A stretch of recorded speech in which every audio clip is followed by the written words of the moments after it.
I'm Fair Luna, and I play games on the internet. If you're new here, thanks for stopping by, and if you've been here before, welcome back. Today we're playing Rise of the Golden Idol. We're playing the DLC part. And if we're all good, we can go to court after we solve all these murders. If we're all very good. I know you want your gay lawyers. Don't worry, we'll go to court if everybody's well behaved. Which is the opposite of why you usually go to court.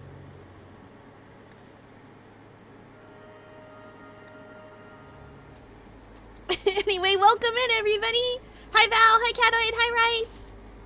We are doing a little, we are playing a different game tonight, apparently. We are also secretly playing, what's it called? Chants of Sinar, in that we are trying to translate a language, if you guys remember from last night.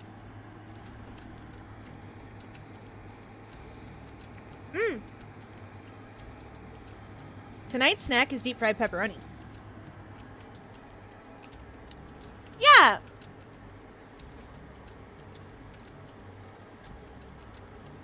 You remember, upstairs we've got a waterfall inscription. We're trying to figure these symbols out. We've got all the words we need. So now it's just a matter of writing it out. So the kids are reading a book, so we know that this is must. That this is a must. This dot is the opposite of a verb. So help and hinder. This is probably a verb to mean kill. Actually, that probably does mean kill.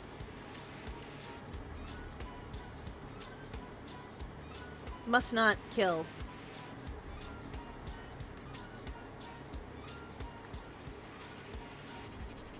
Something must not kill.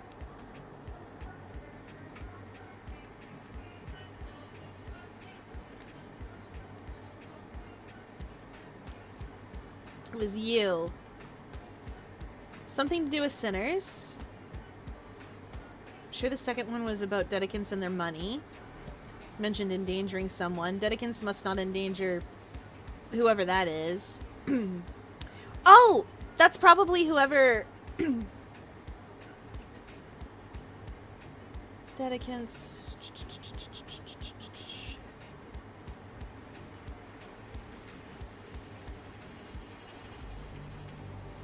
I was hoping that we would have... Oh, here we are. Ori must punish sinners. Dedicants must...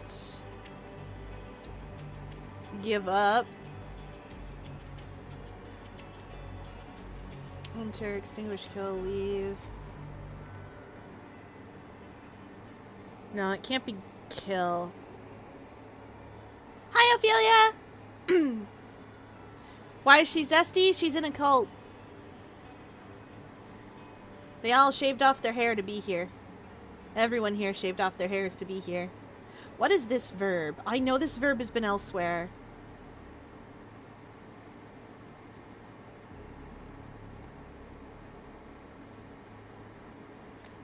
I know it is a verb, and I know it's been elsewhere. Has it been in the little kid's book? No. No, that didn't want me to be helped. That word is tortoise. That word is mother, I think. Oh, I see. I see it. You see it. It's a family tree. So that is you. Circle dot is you. You must help your mother, because it's a family tree. You see, there's dad and there's mom with the long hair.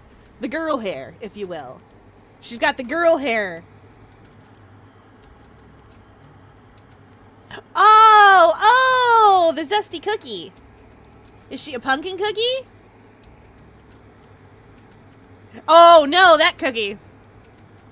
The moment when you find an artist's music you like and look them up and they've done bad. Yeah, that happens. Don't. You know what? I was going to tell you an artist, and then I was like, no, don't. I don't need y'all to look that one up.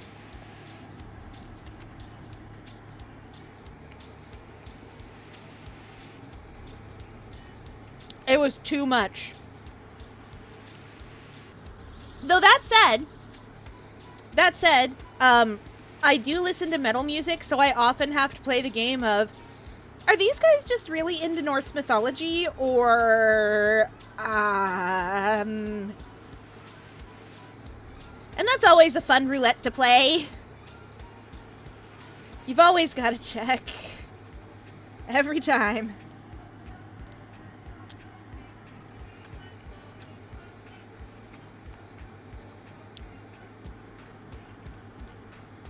I love having to check that. Yep.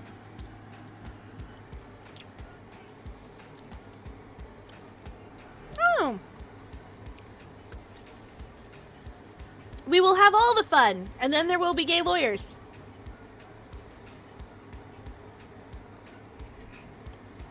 Don't worry. We will yet have gay lawyers. That word is lion. Waterfall did kill lion, so... Right, yeah, it still reads in this direction. Even if the arrow points the wrong way. For me. Where else have I seen that sign?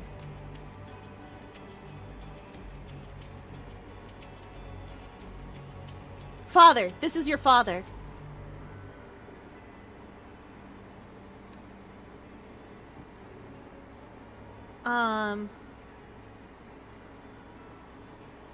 Did not... Oh! Disease! Disease did not kill your father! Disease or virus or something. Did not kill your father. It's talking to Ori, right? So, like, that makes sense. Okay, okay. Do we have any symbols I can fill in? No. But maybe I can fill in something on this monument.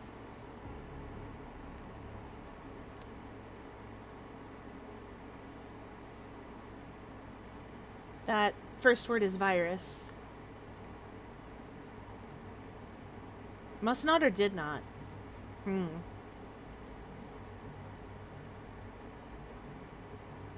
Maybe that is did not. Did not kill whoever our square friend is. But yeah, there's that symbol again a bunch. Oh wait, we can fill in some of the words here, actually. We know this word is you, and we know that word is you.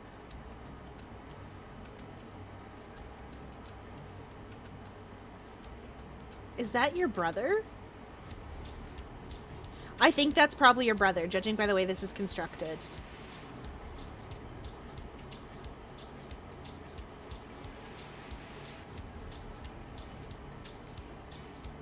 Wait. No, up here. Yeah, this is your brother. Almost certainly.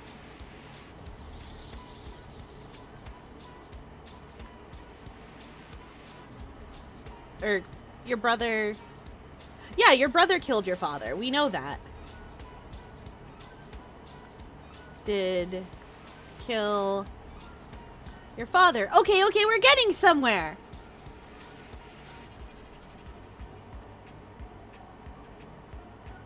You...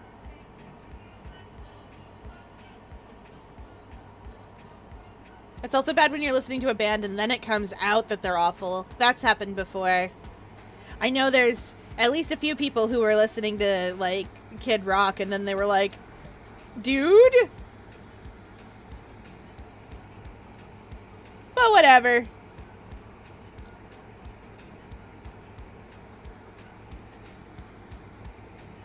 We've all been there. Fun fact, I like music so old that the people who made it are all well dead now. So you're like, oh, those fellas would have been way problematic.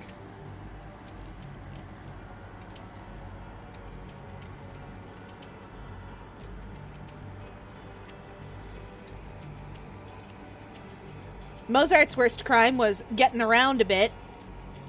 And being the first pirate, the first music pirate that we know of. You guys want a free fun fact? Boy, howdy have I got you covered.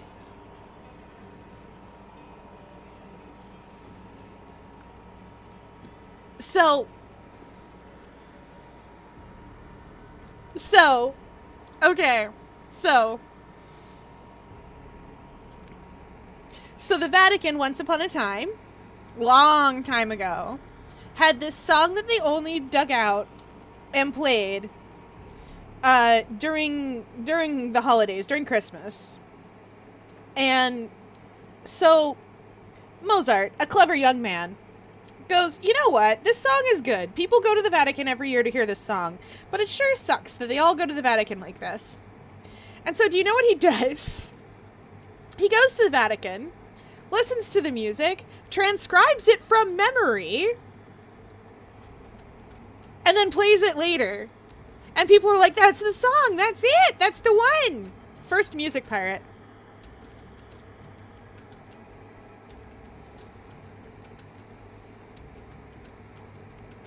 And you know it was right, because the Vatican was like, how dare, who leaked?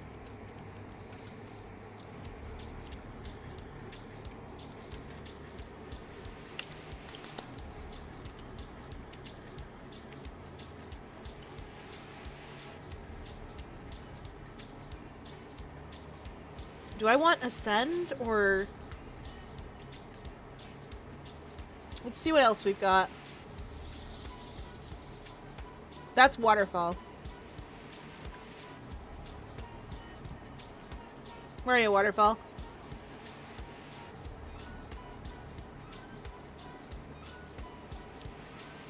I think that's probably Protect.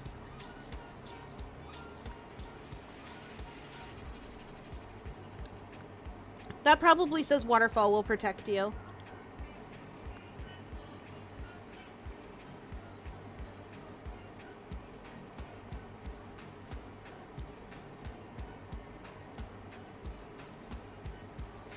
I don't know what that says.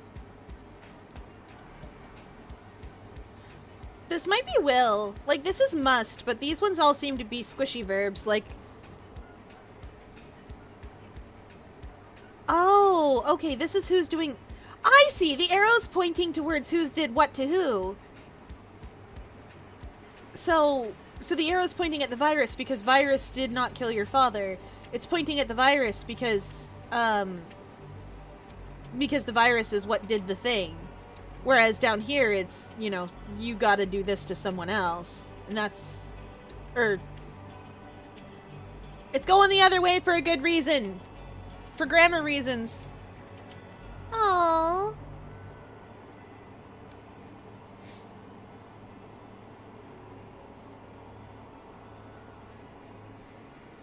Sad face.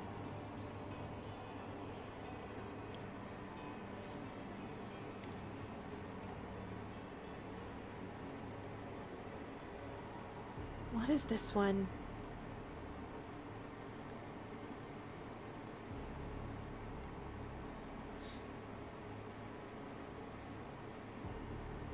Wait, if that's protect, then we might be able to fill in something else elsewhere.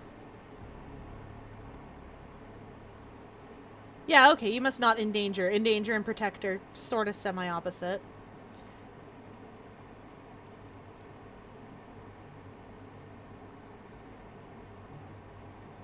Those are dedicants.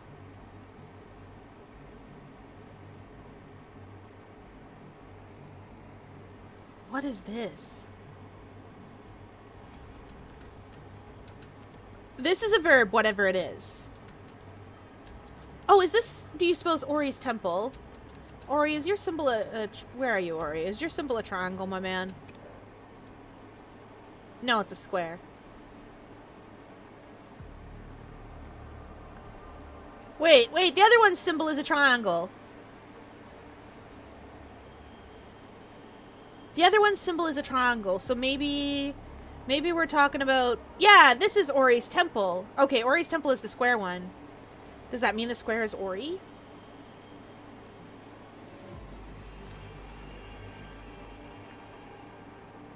Oh, I guess we can try.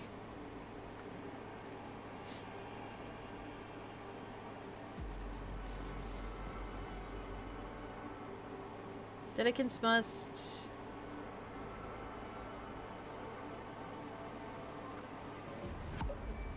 Oh, we're somewhere. Burn? Oh. But that one is wrong.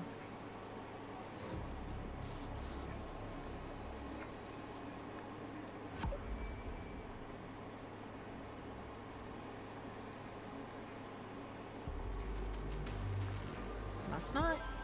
Yeah! Let's go! Guys, we have some words! The triangle goes in the square hole. That's right. The square hole.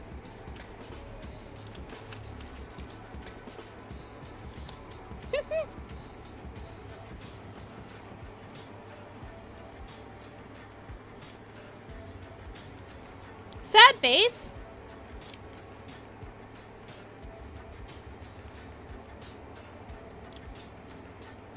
The fear goes into? That's right! The square hole! I can fit in any of them. If my beak fits through it, so do I. Welcome in, Gummin Guy! We're playing this. We're gonna finish it up tonight.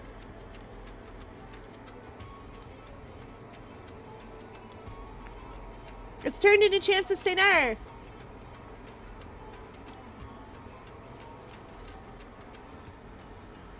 Okay.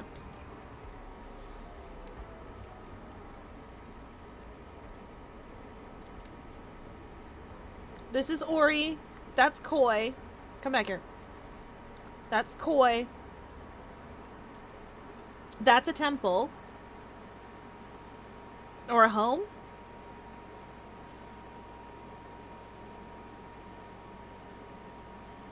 It's a temple or a home. I do not know what... That's Pravi. Yeah! Because of his face.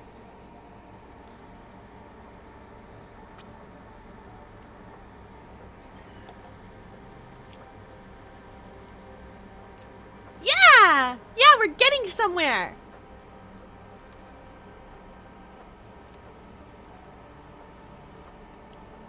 Okay. Pravi did pray.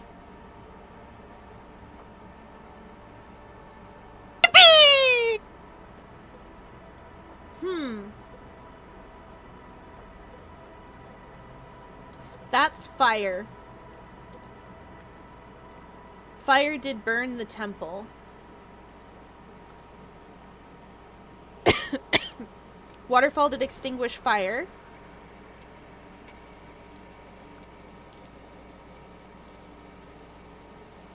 I guess...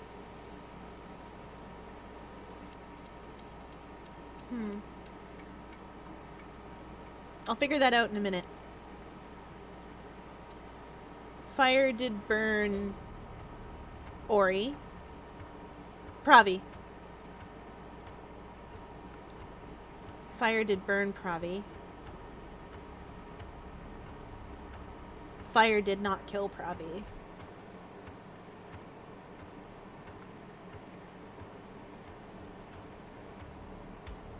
Hi, Nell, welcome in! Your father? That's a little rough. Yeah. The Fier burnt the temple. I would never. This is not Egyptian. This is a made-up language. So what's going on is we are following along with, not quite modern Lemuria. This is a Lemuria of the 1940s.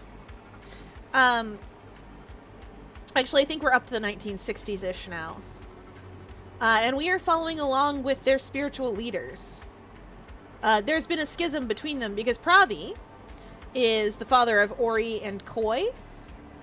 And Koi killed Pravi and is basically using his position to say he's a spiritual leader to run a scam. Where he pretends that he's unlocked the secrets of the universe.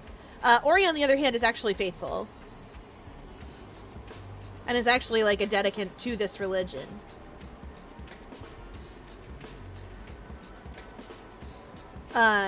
So what's happened is, Koi killed their father in a way that nobody knew how it was done.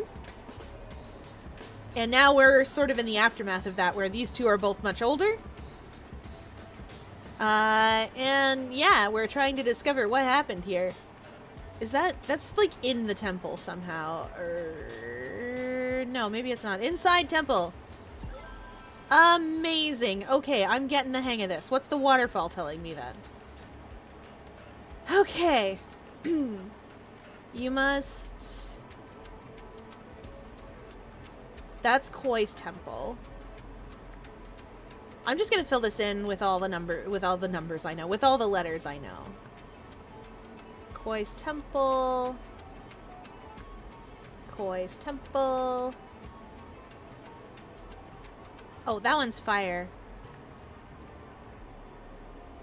Fire will not burn you.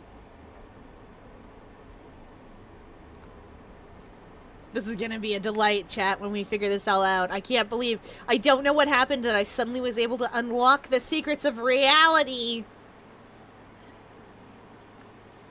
Fire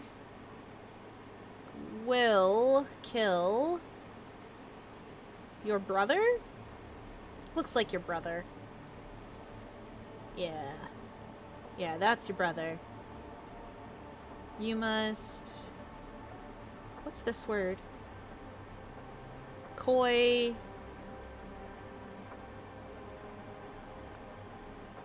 Koi must... I don't know what this word is. I'll go look for it later. Your dedicants. Your dedicants must burn Koi's temple.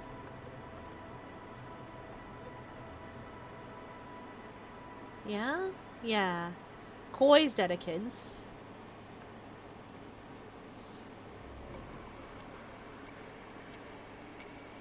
Interesting! Must burn Koi's temple. So what was this word? Is it on the monument somewhere? You must not leave. Leave. That word is leave. So...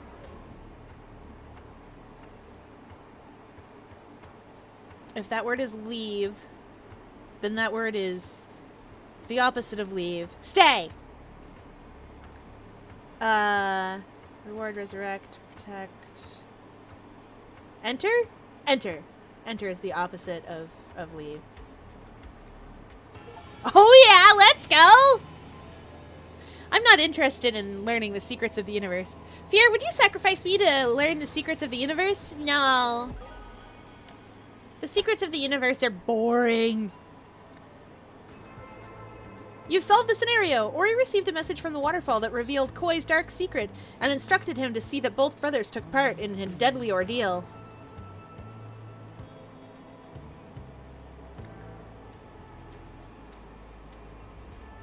Oh, sorry.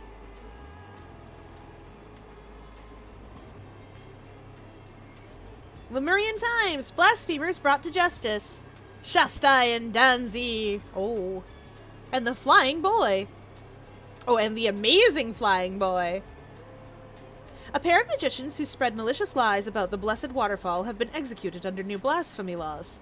At a public cinema screening yesterday, husband and wife Shastai and Denise Akai were overheard questioning the veracity of the miracle that saved Pravi Nagasai. Today, both were found guilty of spreading misinformation before being swiftly beheaded. The ruling and sentencing were given by His Majesty King Lutri Manzek, with guidance from his spiritual advisors, First Sentinels Koi and Ori Nagasai. King Lutri's public approval ratings are at an all-time high, thanks largely to his firm religious stance, new polling suggests. Interesting. Yeah, executed! Lemuria is not a friendly place. They are a military dictatorship.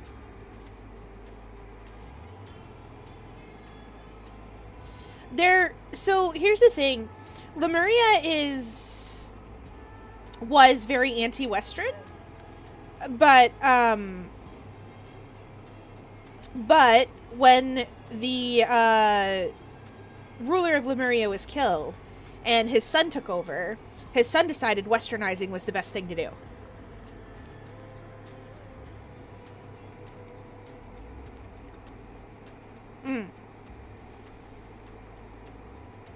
Mostly because he wanted all those fancy Western things. Like cars and wine. And pretty ladies. And such.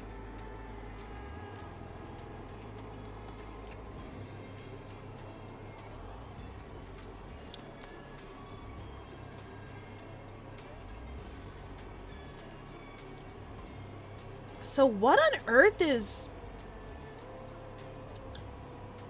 Why are Ori and Koi suddenly made up about things? Blaze of glory, a victor rises from the ashes. Or maybe they aren't.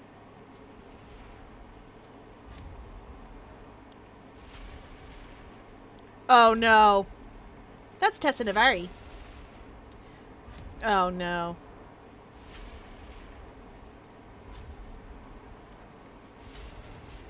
This experience has given me a whole new perspective on life. As such, my first act will be to put an end to donations and punishment. After that, I would like to live out the rest of my days in solitude, though I will always be with you in spirit. A small key. Oh, you're dead. What is... Trying to turn the handle. Oh, no! Burnt belt. Spiritual and elegant.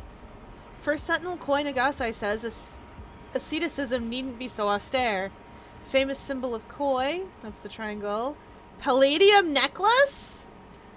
Palladium jewelry is more expensive than platinum because it is harder to make. Yeah, it is! You know, I don't think that's supposed to be burning. Something tells me it's not. Hand-woven mantle decorated with traditional Lemurian pattern. That's the... Yep. Black pearl bracelet that once belonged to the Lankan Raja family. Oh, Lanka is a place nearby Lemuria. Or at least they have dealings with Lemuria. They're different. They're different, but they had good relations with Lemuria for a long, long time.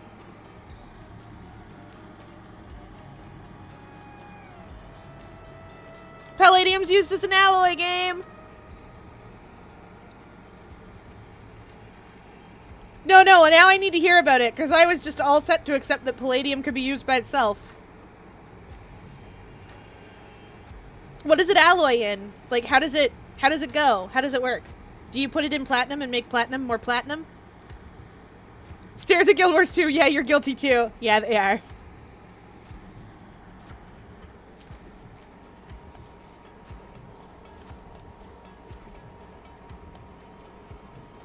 Is that because the gold is too soft and palladium helps make it not do that?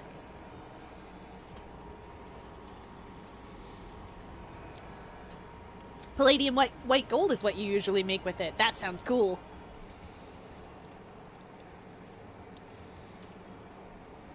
Guys, I love learning about everything that I don't know about.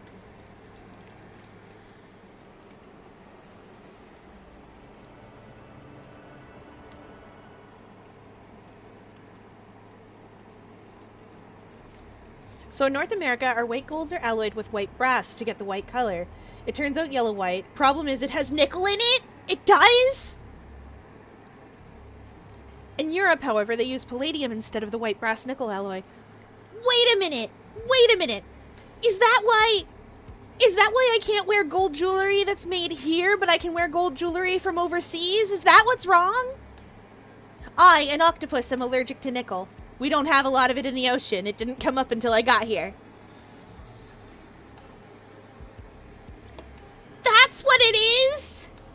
That's why the earrings that I get have never hurt me. Oh, That's why I'm prone to silver. Because I can't wear gold because it hurts. That's what it is. We figured it out, chat. We did a discovery. We did a science. See, this is why I love learning. You always find out new cool stuff. Yeah. You always find out cool new stuff. Like why I can't wear gold jewelry. Yay. Oh, I've got to warn a couple of friends. That makes sense. If there's one thing I know about palladium, it's that it's fancy and expensive, and I expect it is more... The game's correct about it being more expensive than platinum.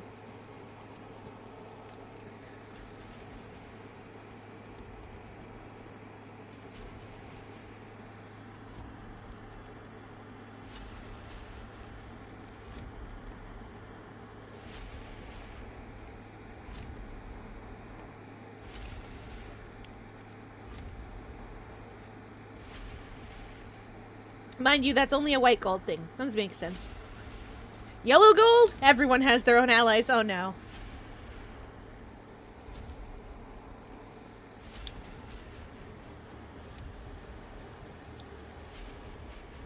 Silk garment was custom made in Louis Bernard Fashion House. Uh-oh. 7-headed serpent tattoo circling the palm and back of the right hand. Donate to Koi's Charitable Foundation and get one as a sign of your generosity. Model 4823 Platinum Watch from Brought Simon's latest collection. Yup. Needn't be so austere, eh? Okay. So there's a secret bunker down here, huh?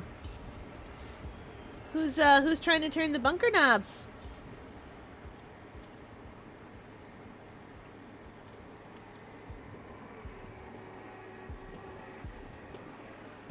To think they nearly left you in there. You're coming with me. An idol. A golden idol, in fact.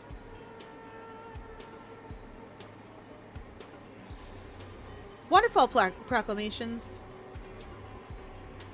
Oh, we know that one.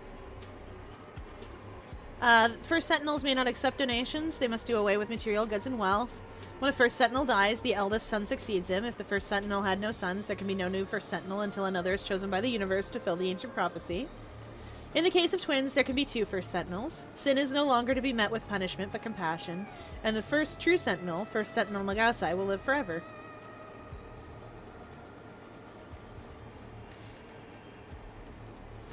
Fire extinguishers. They're all full. Wait, you're that guy! Oh, but it has to stick to the gold content rule to stamp it correctly. That makes sense. It has to have X amount of gold. An idol, or the idol. It is the idol. Or, well, sort of. How can this be? We cannot deny the Blessed Waterfall's choice. It truly is a miracle. 2 small keys. A government badge. I like that. First Sentinel Ori Nagasai has challenged his brother First Sentinel Koi Nagasai to a trial by ordeal. Koi has accepted the challenge. Both men will be locked inside Koi's temple, shackled to one another at the hands and feet. The building will be set ablaze by their dedicants, who will guard all possible exits, alongside soldiers from King Lutri Manzek's royal army. The Blessed Waterfall will surely protect the one who is worthy of his position, leaving he who is undeserving to perish. Prior to today's trial, Ori and Koi Nagasai chose their respective overseers as follows. Restraint, Zira Legstoy, Jamadi Pura. That makes sense. Koi and... Yeah, that makes sense. Exit Way, Kwanzaa Rafeli, Tessa Navari. Tessa Navari! Ignition, Enya Trenta, Fez Relaki. That was that one girl. Restraint Overseers to secure the shackles. Exit Way Overseers to ensure the exits are blocked. Ignition Overseers to start the fire. Psst! Scribe! Take down this message discreetly and have it delivered to King Lutri at once. Your Highness, I regret to inform you that today's trial has not gone to plan. Our insider could not be found this morning, but we saw no way to halt proceedings without arousing suspicion. Now the trial is ended. The spectators have accepted their new sole First Sentinel. Government badge. Approved. Strictly confidential. Advisory report. Trial by ordeal. The Royal Council has reviewed First Sentinel Ori Nagasai's challenge to his brother Koi. Several council members initially raised concerns about the possibility of Ori becoming the sole First Sentinel, should Koi perish. Without Koi's limiting influence, they argued, Ori's unpredictable nature could render him difficult to control. As First Sentinels are among the few afforded the privilege of holding private counsel with His Majesty, maintaining stability in this role is paramount. The favored party was contacted discreetly to confirm that he has had a plan to ensure his survival. His plan satisfies our conditions, and his accomplice has passed our clearance checks. We have provided the spare for handover. Therefore, His Majesty King Lutri Manzek has authorized the trial by ordeal. Copy. Strictly confidential. Copy of brother's correspondence provided by Koi. You always were a few rungs short of a full ladder. Why on earth would I accept such a challenge? Get stuffed. So you admit you could not possibly win. Then you should renounce your title. Or have you no shame whatsoever? I've changed my mind. I now realize there is no chance of me losing, so why shouldn't I take this opportunity to double my following? Before long, I'll be living better than ever, off your Dedicant's donations. What a pity you won't be around to see it. That settles it. My Dedicants and I will show up at your temple on the date given to me by the waterfall. You will receive no advance notice. I don't want you preparing any of your tricks.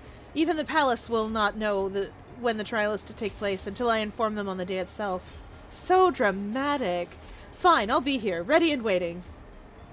A government badge. Oh, I'm curious. Are the events happening during the game, or is this like going through history? We are back in time. This is Tessa Navari.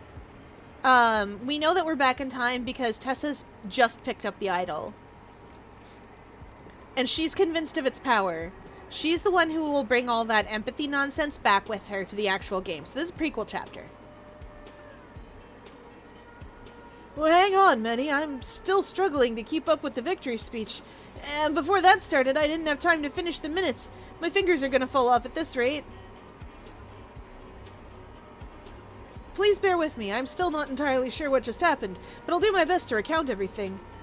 This morning, as I prayed in the study, I entered a deep trance and lost all sense of time and space. When my consciousness returned to this earthly plane, I found myself surrounded by fire and smoke, yet I felt no pain. Instead, I heard the voice of our beloved waterfall. It said, "Fear not, child of the universe, for this is your destiny." This experience has given me a whole new perspective on life. As such, yeah, we got that.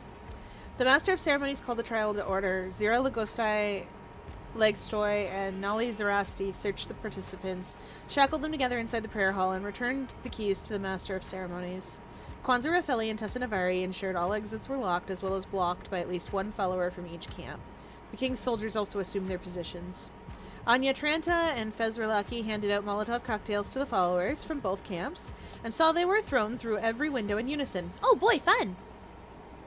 Oh, the other really important thing. While the white brass does have nickel in it, it's not usually enough to trigger minor allergies. White gold is normally rhodium-plated, which requires it to be nickel-plated first for the rhodium plating to take. Oh, that does make sense. The fire was allowed to rage for several hours until it finally died by itself. Victor declared as... Ah! Okay. Ori Nagasai challenged Koi Nagasai to trial by ordeal. Koi accepted, thinking he could win if he... Unlocked a... I'm gonna say trapdoor. Bunker. Bunker from... No.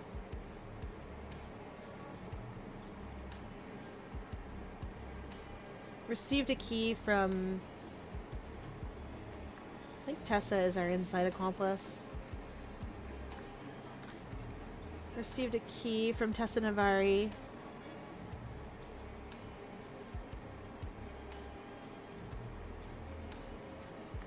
Unlocked his shackles with it. And then... entered a bunker. Before proceedings began...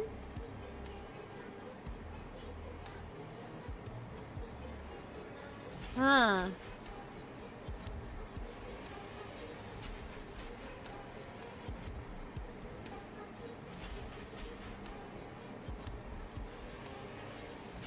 There's that belt. That belt was shut. That was shut. The bunker wouldn't have opened. I bet the bunker wouldn't have opened. Before proceedings began, somebody locked the bunker,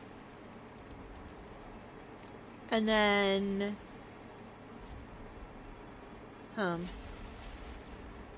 with a belt entered the bunker and locked it with a belt. Who? As a result, do I think Tessa entered the bunker? No, not even close. Okay.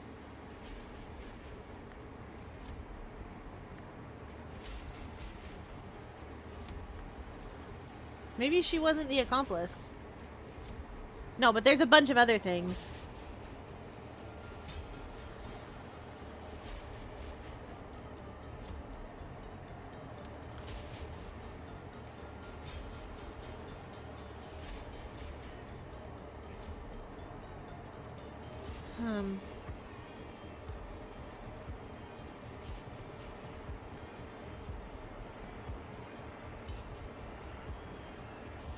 Wait, hold on. They're shackled together. Is this... Did neither brother live? Do you think neither brother lived? Maybe I've been going about this all wrong. Maybe the person holding that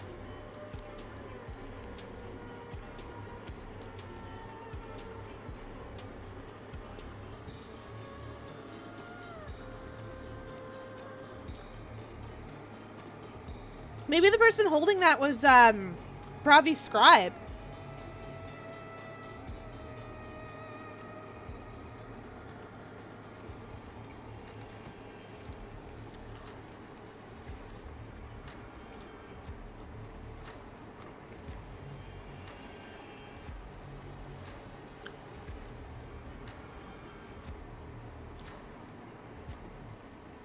Can't be Lutri.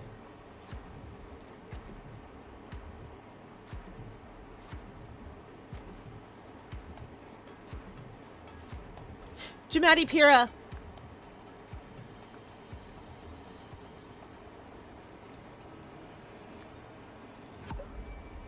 Yup.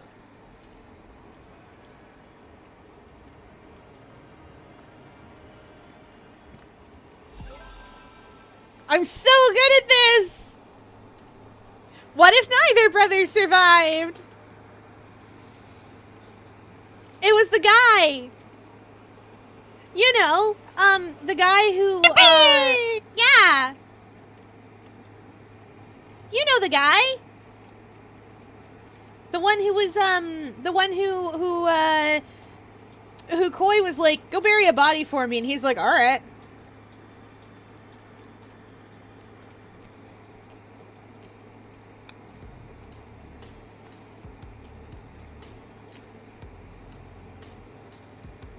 Yeah, the henchman. The guy who's just like, alright, boss. You got it, boss. Sure thing, boss. What do you need, boss?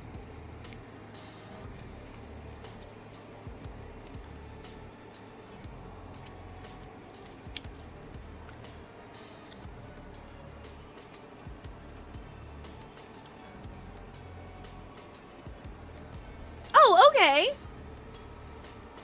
We gotta do the timeline chronologically.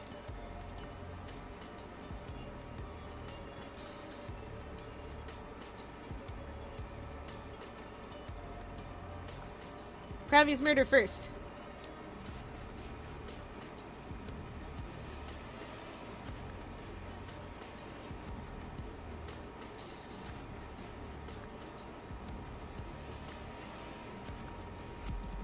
Ah.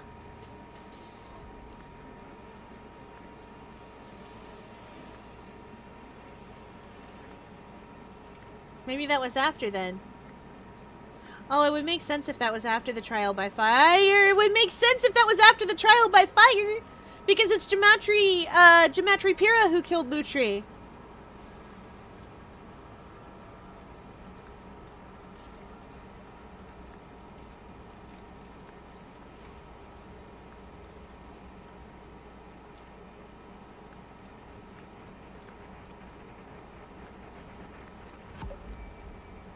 Yeah, okay, okay.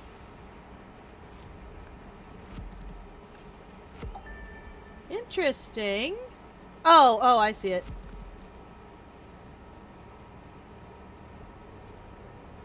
Wait, really? Really?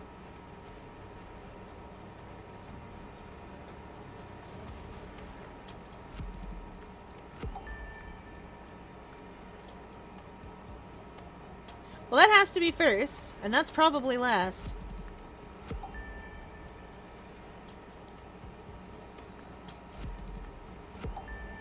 It means literally one of these is out of place.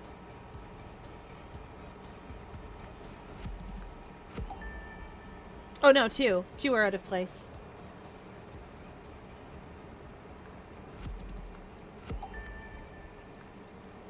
What's out of place? We'll figure that out.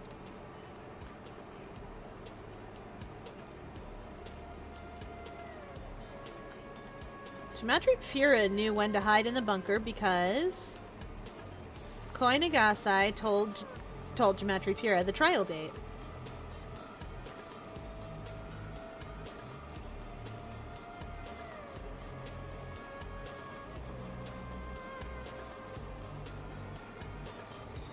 Busy boy reference! Hi! Hi, Val. We're almost done. This is the last part. What's this? Koi really has a sick mind, choosing this of all places. Although I suppose no one will ever disturb the sacred ground here. Hang on a second. You'll need this when you get there. Dispose of the note once you're done. Last night I was once again haunted by my dark secret in my sleep. Will this recurring nightmare never cease? As so often before, my father's spectre entered my room as darkness fell. He lifted a finger to his lips and whispered, "You will pay for what you did to me. A life for a life." JP has permission to leave the compound. What did you see? For Sentinels only, and he plugged in the correct code.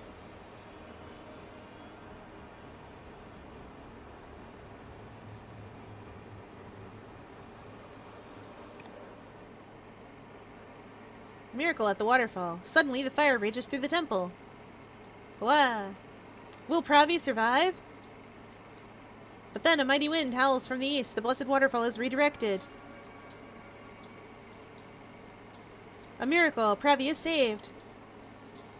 The prophecy is fulfilled. A first sentinel is reborn. Could this really have been the result of a miracle wind, like they say? Something about this footage seems off. To honor the death of the first sentinel, Pravi Nagasai, the classic Miracle at the Waterfall will be showing all week at the Lagoon Theater. Witness the first miracle ever to be captured on film. Real footage of the divine moment that gave rise to the first true sentinel. An ancient prophecy fulfilled. After the inferno, only one shall rise, bearing the mark of the universe. Admissions, 2 lira only. A few coins. A ticket stub.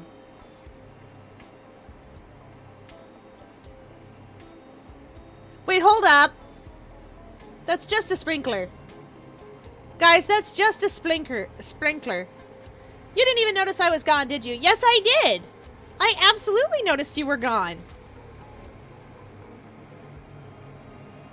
I didn't ask because, like, okay, sometimes when the people around me are having a moment, they don't like to be asked where they're going or what's going on or whatever. They just need to, like, take a minute and chill. And if you ask and be like, hey, you good? They get even more distressed.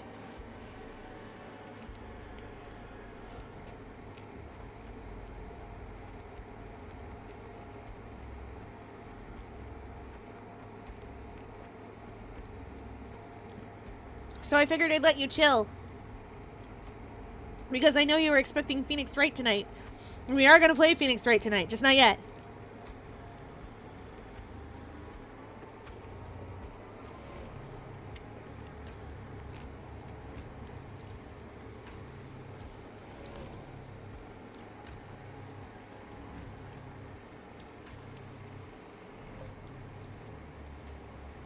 Maybe it was. What else could explain the water's trajectory? If only we had a better viewing angle. Alright, we hydrate as chat demands.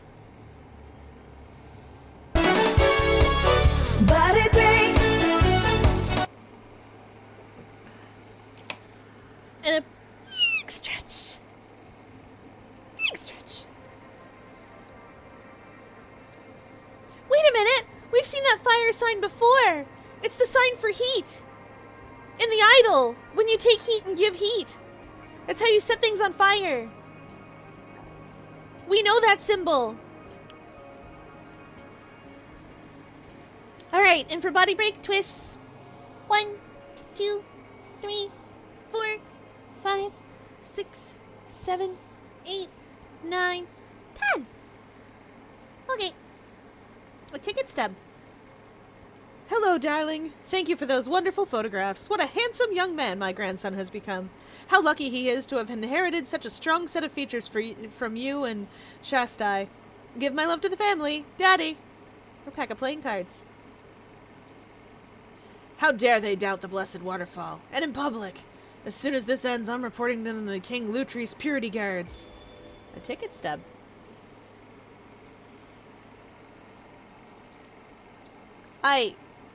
What?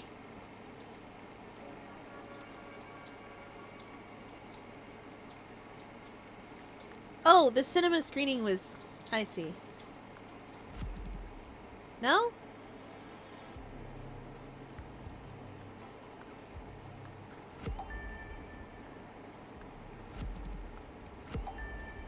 Oh, okay.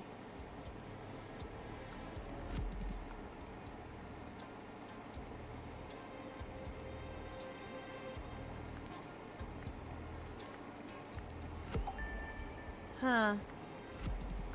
Yeah, that has to be last.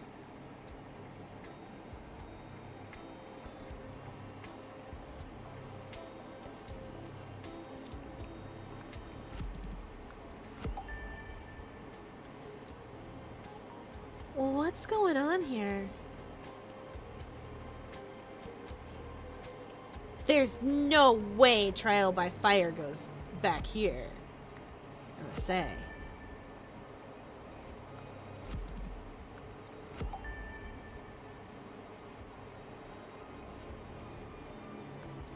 Okay, okay. Pravi dies. That's the thing that started all of this. These two go together. This one probably goes there. King Lutri's still alive during the trial by fire, but after the trial by fire, these guys are not alive. Ah! Oh. I don't know if you guys can hear that. Probably you can. Maybe the microphone peeks it out. But that's my wonderful baby boy. My son.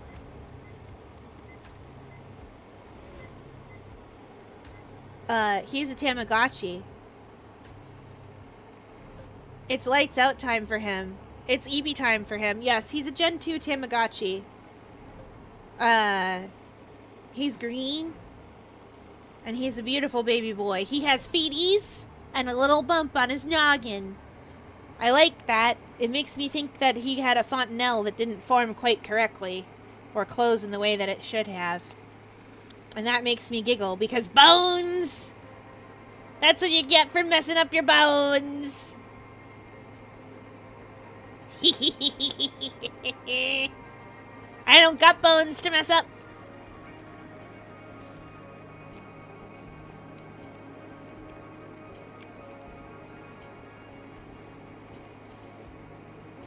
Anyway, he's old enough to sleep on a futon now.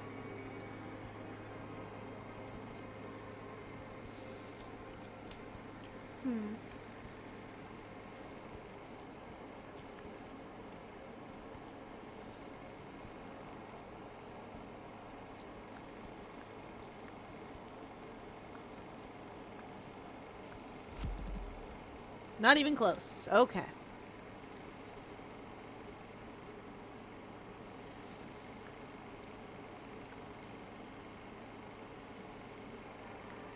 Wait.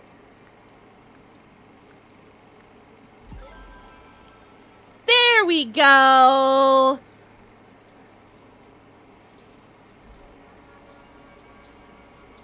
Okay, so it goes Pravi's murder, the cinema screening, Koi's miracle, Gresto's burial, Ori's revelation, trial by fire, and Lutri's death. Jamadi Pira knew when to hide in the bunker because Koi Nagasi told him the trial date. Motivated by his final goal, which he achieved, was... Oh! Revenge? His final goal, which he achieved, was to kill the guy Lutri Manzek. Howard? Revenge.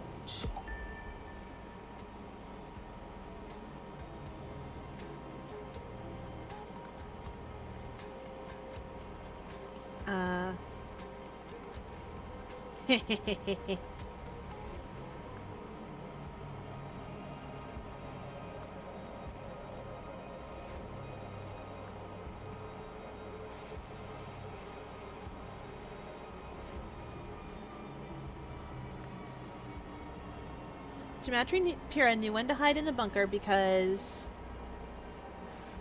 I thought Koi Nagase told him that one. Revenge is correct.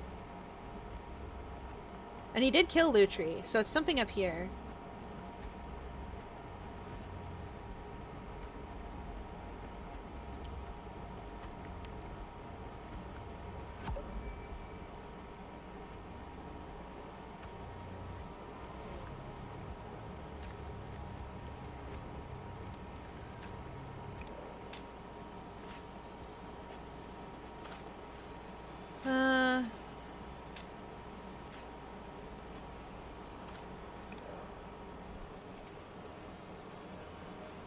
Who told you? Where are the letters?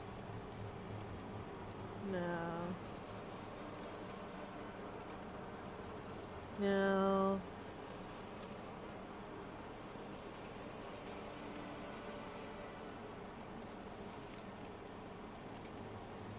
It's you.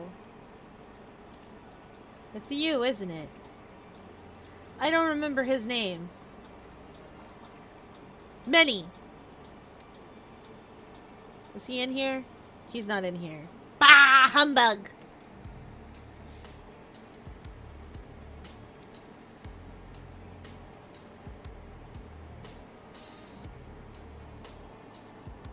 But I don't want to drink water. Nobody wants to drink water, but you have to. So what told you the trial date?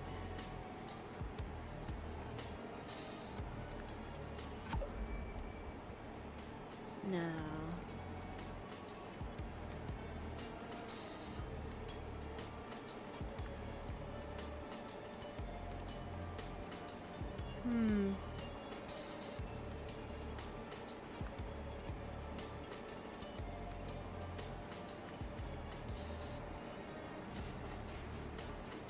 Well, I can just plug numbers in.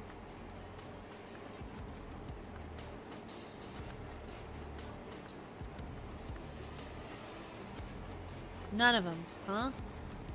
Okay, so one of these is wrong.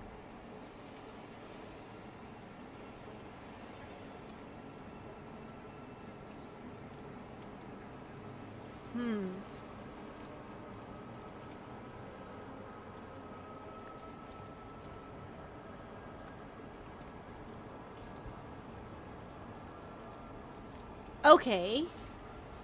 This is all right, chat.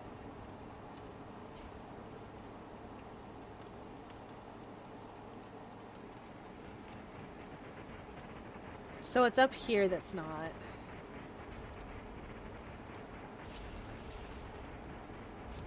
Entered a deep trance, yet I felt no pain. It said, "Fear not, for this is your destiny." Zero Lagosta and Nelly, search the participants. Yeah. Fezralaki, uh-huh.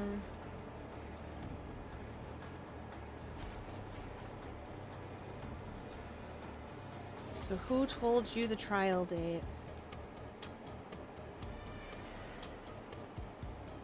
Uh-huh.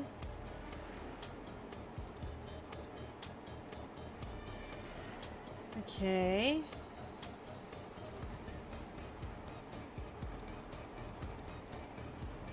You have both keys. Both keys, quote unquote.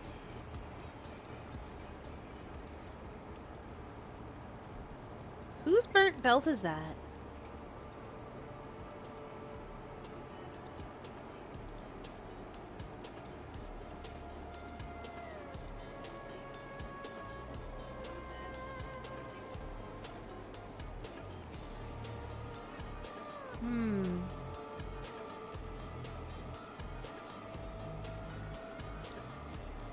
I'm sure there's something.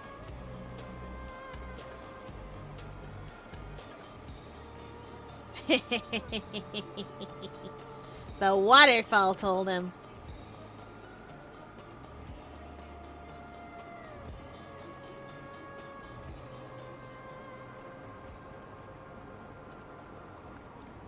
Wait.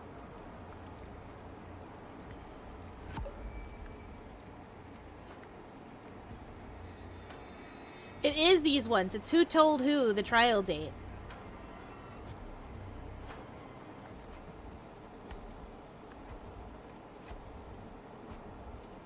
No, because Ori told Koi. Oh. Oh. It's definitely who told who.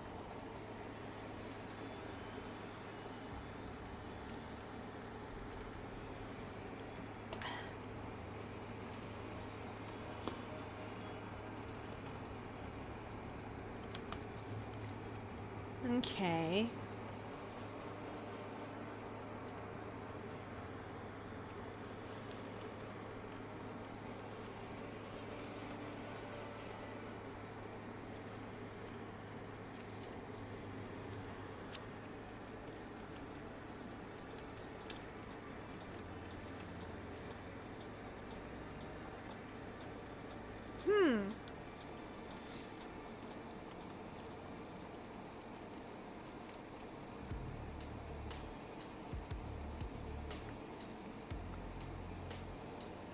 Put on a limb here.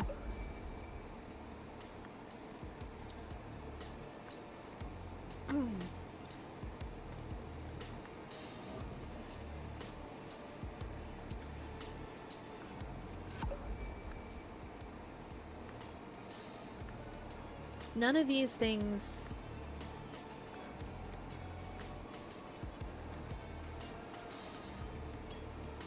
What can I place in these boxes? There's got to be something. Because Jamadi Pira definitely hid in that bunker, right?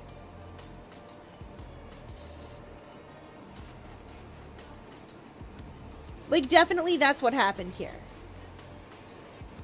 Me too. Where's Val? Probably just chilling. Vibing.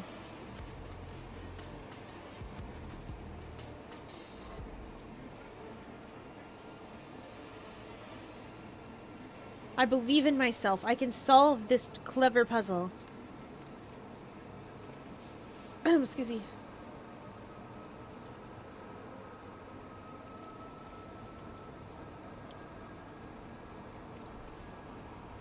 Checking on my fellas until they get back. Aww.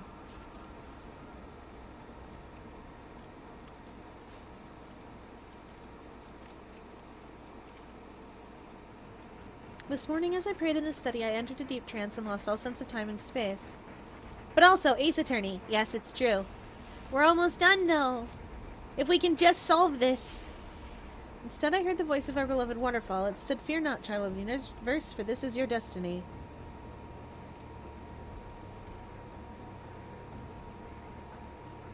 As such, my first act will be to put an end to donations and punishment. After that, I would like to live out the rest of my days in solitude, though I will always be with you in spirit.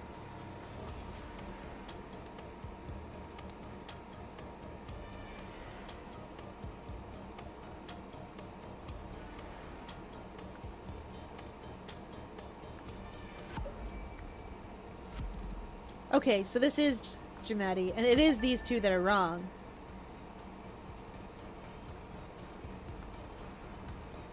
So what is it? What am I missing?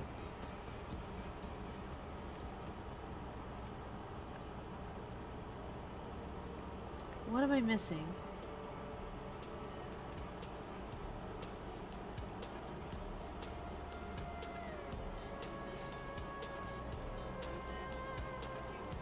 Jamadi Pura knew to hide in the bunker because something told someone or something the trial date. Motivated by revenge, his final goal, which he achieved, was to kill Lutri Manzek. Excuse me. So who was told this trial date. Wait, events. Orinagase, blah blah blah. Unlocked the shackles with it and entered a bunker. But before proceedings began, Jamati Pura entered the bunker and then locked it with the belt. As a result, only Jamati survived. So how did Jamati know the date? Who told him? I will miss you all day, every day. That's how the rules are.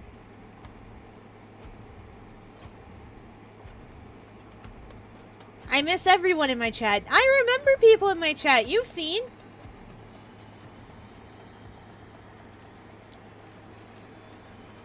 Too bad.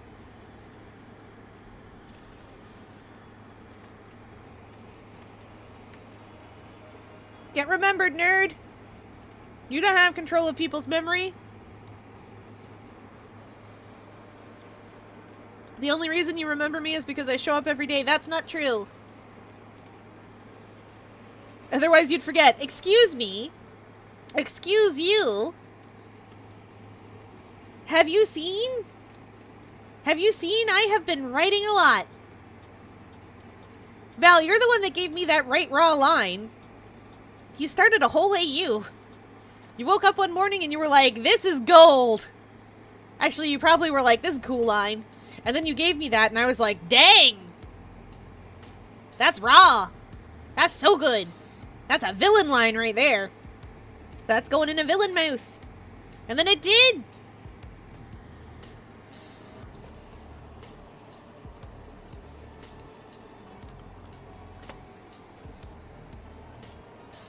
This line's okay. Fier can have it.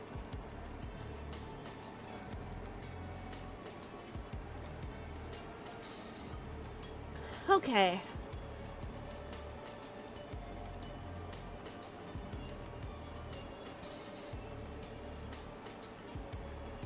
So who heckin' knows?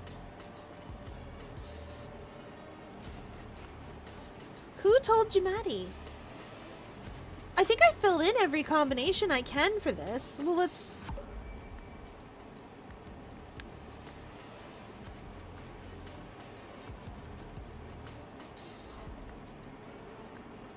Yeah, okay, if I filled in every combination of these things for this part, it can't be Jamati who was told. So who told? So it's somebody else.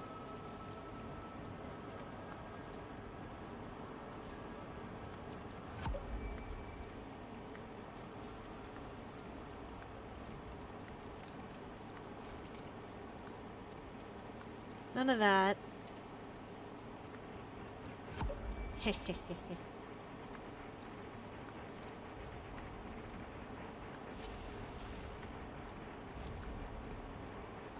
Wait. The prophecy. Because the waterfall prophecy told the trial date.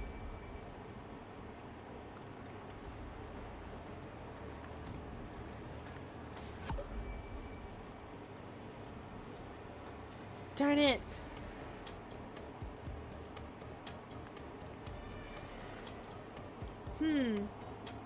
Fier, can I borrow your Crunchyroll account so I can watch Precure?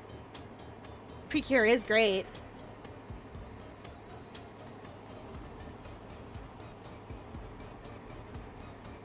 Let me check a few things.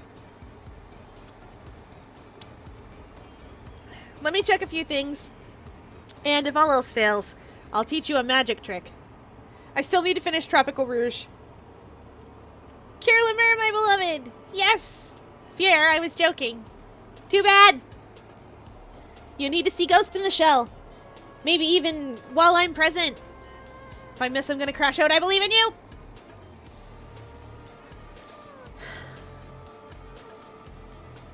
Who told you the trial date, Jamati? How did you learn the trial date?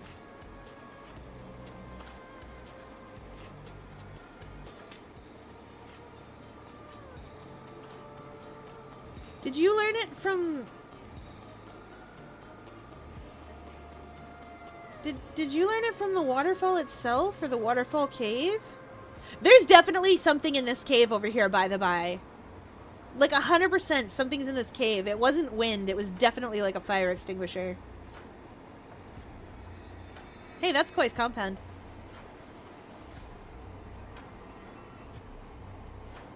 They never changed the password.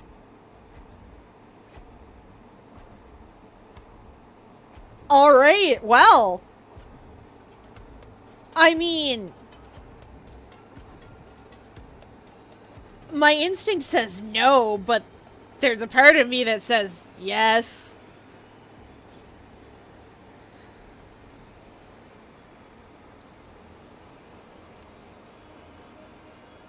So where are we? We're at the waterfall.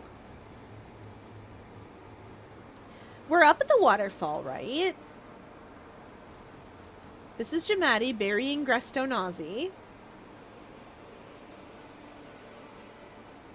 So Gresto's dead. Lutri is not present.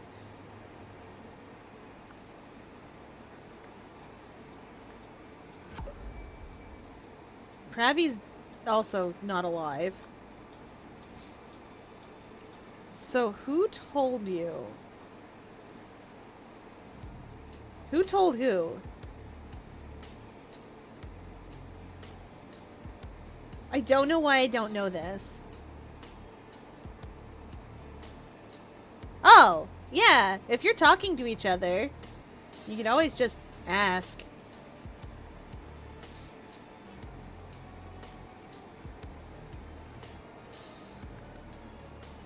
I mean, there is a prophecy.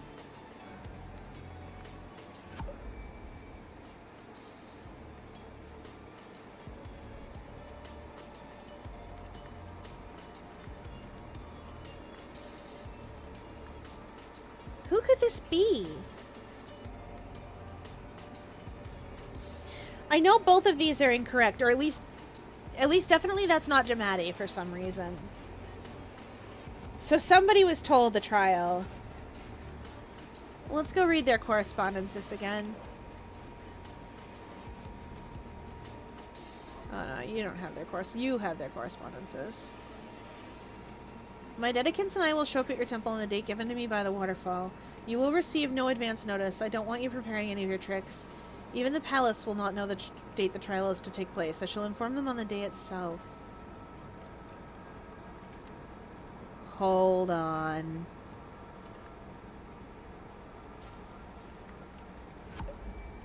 I think somebody was in the waterfall.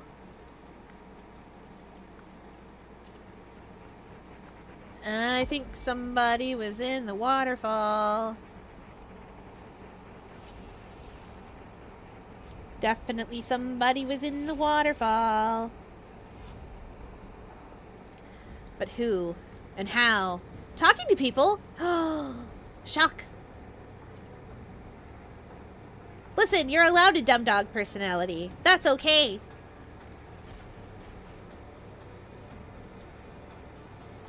Precure's great.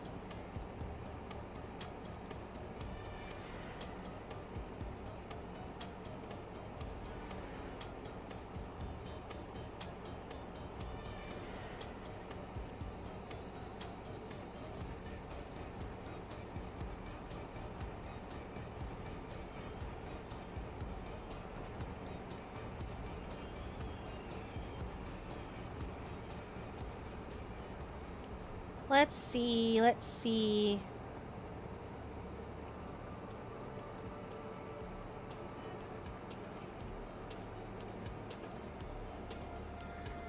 Who is in this? Someone's definitely in this waterfall. Like 100%. If it's not Lutri. I feel like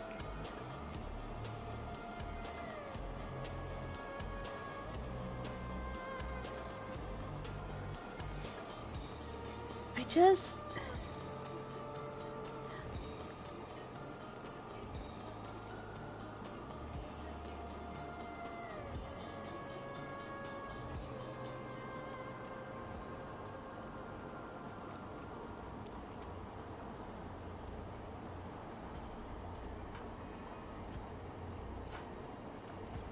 I know I feel like there's definitely someone in that waterfall.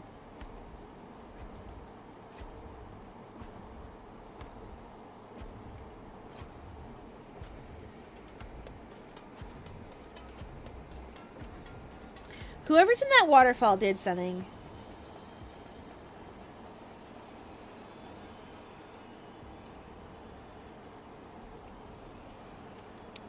So, who's in that waterfall?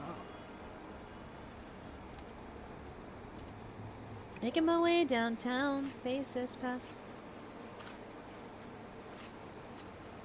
Sacred in quotes. Well, I suppose no one ever disturbed the sacred ground here. Can you see that cave like I can, bud? Because you got mushrooms reflected in your glasses. Are you looking over here? Okay.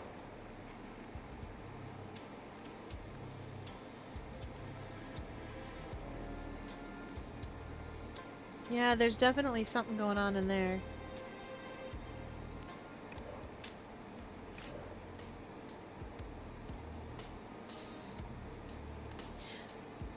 Hold on. Guys, I have a dumb idea.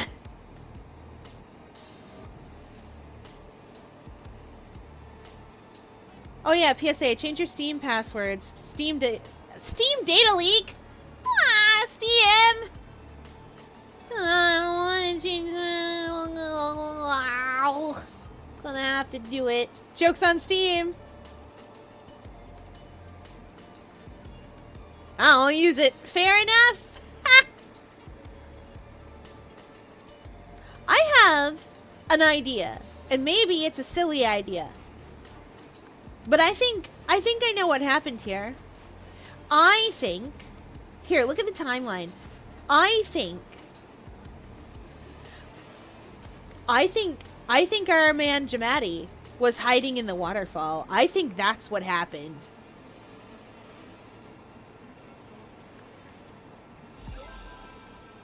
What? Yeah, let's go. Okay, this is gonna be a long list. Let's look at their timeline. Is Jamati... Guys, is Jamati the son of those two magicians? Is that his problem? Is that his problem? Hang on, hold up a second.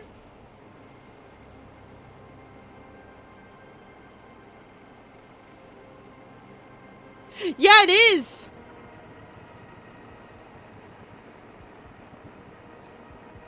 Oh, it totally is. That's what's wrong. Do you know why? Do you know why the guy was killed? Good news, I'm allowed to watch Precure again. Congratulations. I don't remember my password. I never remember my password to anything. Everything logs me in automatically. Okay, I know what's going on here. This is the wildest thing. Okay. There is...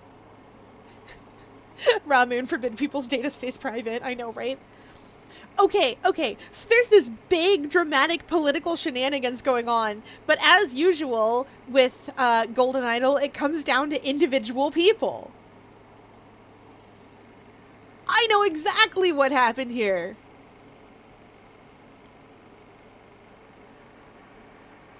Okay. Ooh, Madoka. We love Madoka. Okay. This is appointed first sentinel, giving him access to Lutri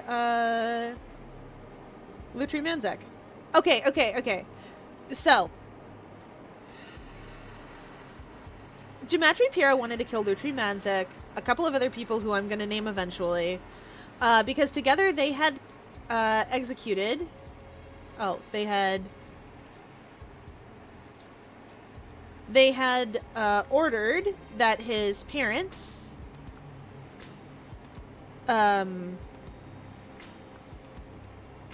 Denise and Shastai be executed.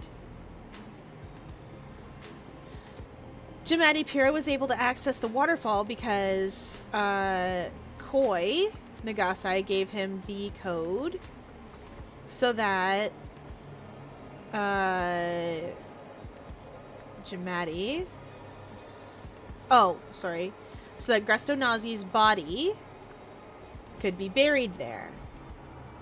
Later, Jamadi Pura returned and spoke to Ori from behind the waterfall, ordering him to hold a trial by ordeal.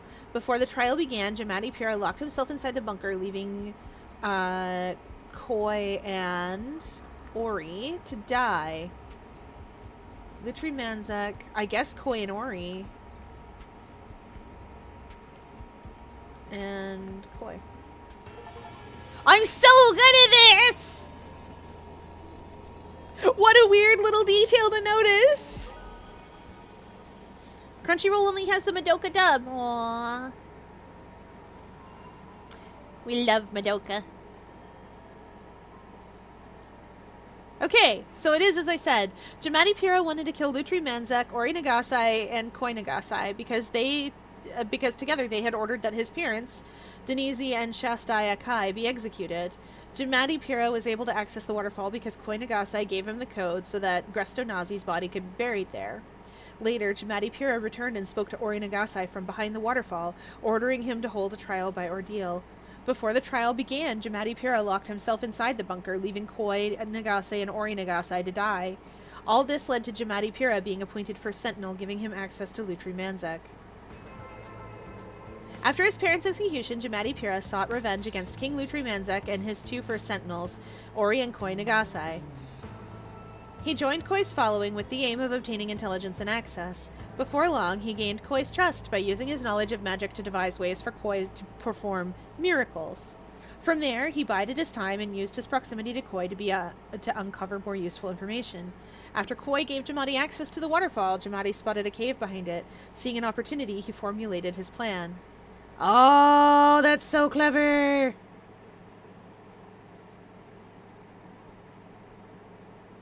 Tag yourself as one of the Madoka girls. I'm Madoka herself. I wouldn't know. It's okay. I love the Madoka girls. They do turn into horrible monsters. Surprise! Also, the one with the big sword. The one with the big sword and religious trauma. That's the one. I don't remember what her name was. I do remember that she did not last very long. And I felt really bad about that. Val, you know the Madoka girl I'm talking about in the red? I think. Love her. If Andre had to tag himself, he would tag himself as Hamura. Kyoko? Maybe. I don't know their names anymore. I know Madoka, and I know No Dead Eyes. Because that's what that Mesmer was dressed as. Hi, Raymond. Welcome in. We're just finishing up Golden Idol. To the airfield, Anya. Goodbye, Lemuria. I'll never forget you.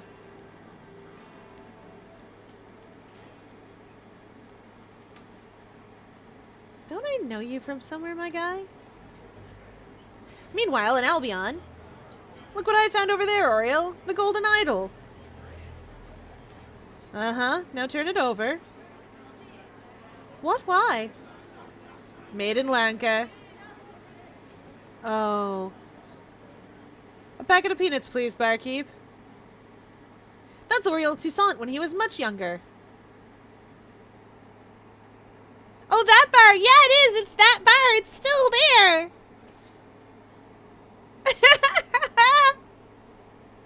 Even in the modern day, it's still ruining lives. We love that for it. Thank you for playing.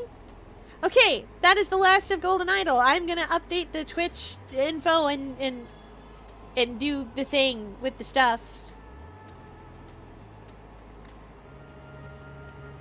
Yep. Wait. I got a button for this. I got a button for this. We're not leaving. There. It's Ace Attorney time. It's gay lawyers time. Time for gay lawyers. Where's my Ace Attorney thingy? Kinito now pulls up my IP. Oh no! You don't have to be sorry. You're allowed to yap all you want. Okay, okay.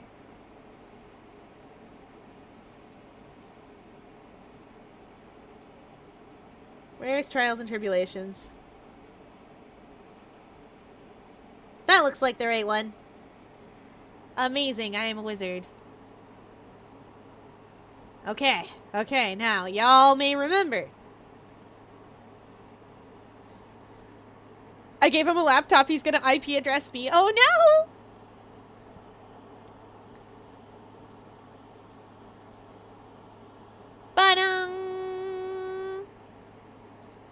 You guys really remember such fun things as this guy. Now, in case you guys don't remember what we were doing, we were talking to Creepy Lady McCreeperson.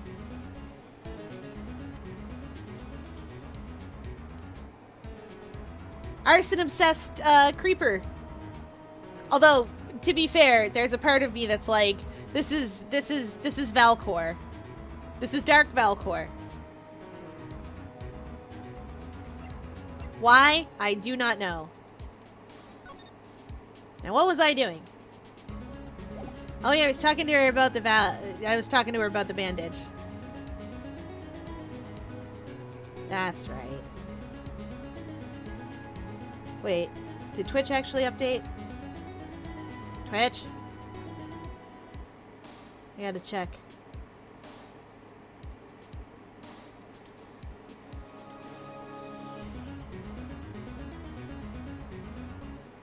Okay.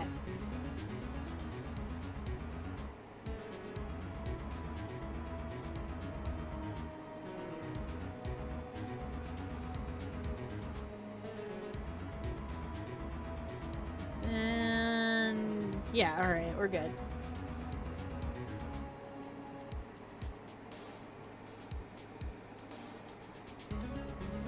Okay.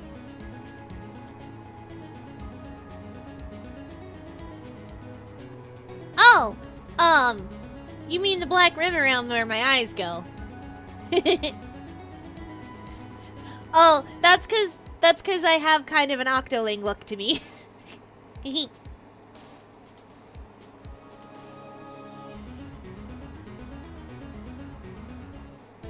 Always a ball gown.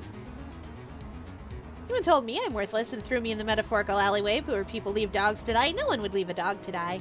That would be monstrous. Anyway, I'm going to present a Megatama at her because I want to see if we can break her Psylocke. But I think they're cute. I like this. Maybe someday I won't look like an Octoling. An Octoling swim form, but that day is not this day. Alright, so, we were talking to this nice lady about her head bandage. I'm way too loyal to people if they pay attention to me. Have I got an OC for you? Oh yeah, did you know Tropical Rouge actually did a collab with D4DJ? Oh, that sounds amazing. That would... Fear, no, he's already me for real. Mark is wonderful.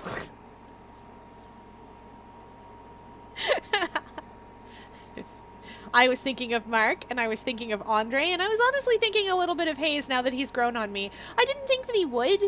Like, you know when you're writing a character, and at a certain point you're just like, hold on. I've grown attached to this man. What's happened? Man, gender neutral, of course. I've grown attached to this person. What has happened to me? I didn't think I would like them, but now they're in everything. Ah, they're like a cat. Getting into everything. They figured out the cupboard locks on my brain. You said that bandage around your head was from an operation. You also said you suffered a fatal injury to the head, correct? Yes. The operation was very difficult, apparently. Now, by fatal injury, you mean you were hurt very badly somehow, right? Did the injury in question have something to do with this?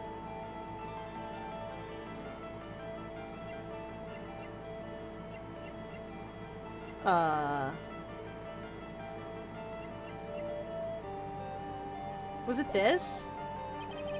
Wait, no, I have enough evidence! Ah, I just pressed the wrong button!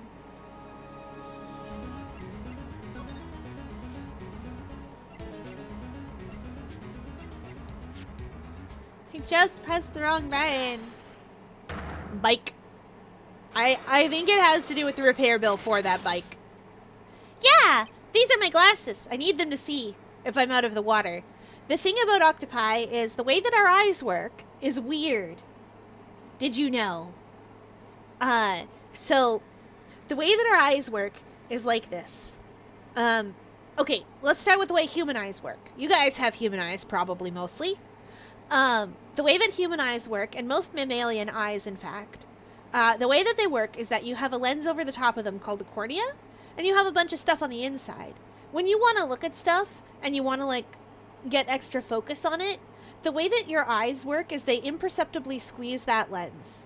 So they kind of smush it and reshape it a little bit to give you better vision.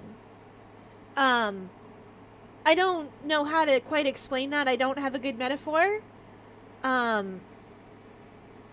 But that's how she goes. The way that an octopus eye works, like mine, is instead of that, we move the lens in the back. So that's roughly the equivalent of your retina. Wait, I think. It's either your retina or the thing that can become with or the thing that can get cataracts. I have to check. Aquarium staff knows, but they don't keep me appraised of my own biology. Because they don't. They assume I know what I'm talking about when I talk about my own biology. I don't. So what happens in an octopus is we just move the lens around. We move it forward and back, which is much more like how a microscope works. Actually, that's a good description. The way that mine works is much more like how a microscope works, whereas humans have much more like a sort of telescope where you like don't move the lens, you just sort of like smoosh it. Ooh, I'm gonna look at those. You don't have to hush up. Oh, I know that feral dog character who needs a good... The one that's just growling at you from the alleyway, even though you're offering it a piece of nice, tasty meat. And it's just like, I don't trust that.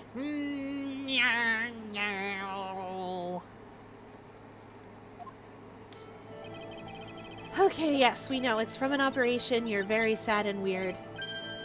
Okay, moving on. Where's that darn repair bill? I want to look at it again. Car repair bill for 15, paid by the tiger to the cadaver... She's a cadaverini. I think it's this. I have here a car repair bill.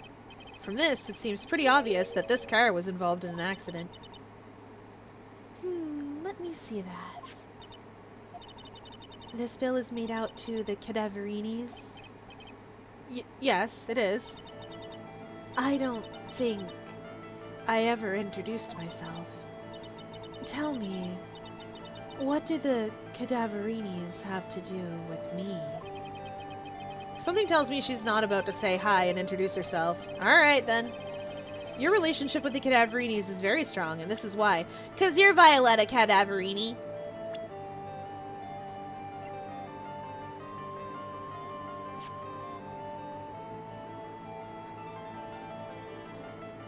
Hi, Julie! Just got back from playing Pokemon. What are we doing? Existing! It's true!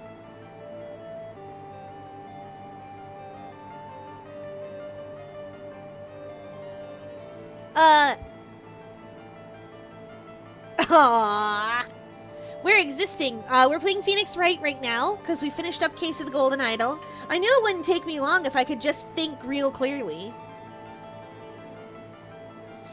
Is Kira Lemur the Pretty Mermaid one with the blue and all that? Want to know something funny? Always. Anyway, this is Violetta.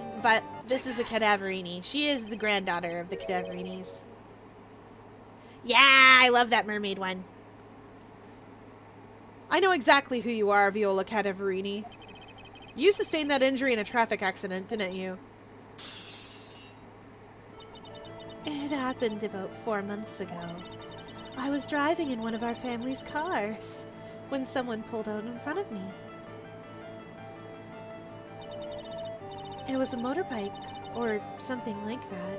I don't remember it much. Anyway, I swerved to try to avoid it, but... Fear, non-fandom Mega Man Wiki? What? Non-fandom Mega Man Wiki? Oh!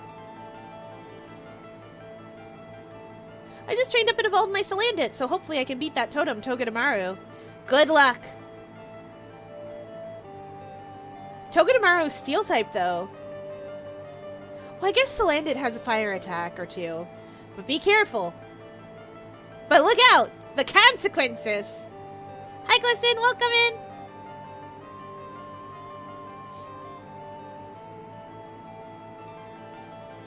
That's fair. Still under construction is fine. Can you give me moderator, please? No. I got close last time. Nice. I hope you can do it this time. I'm transitioning out of my Dandy's World phase. Okay.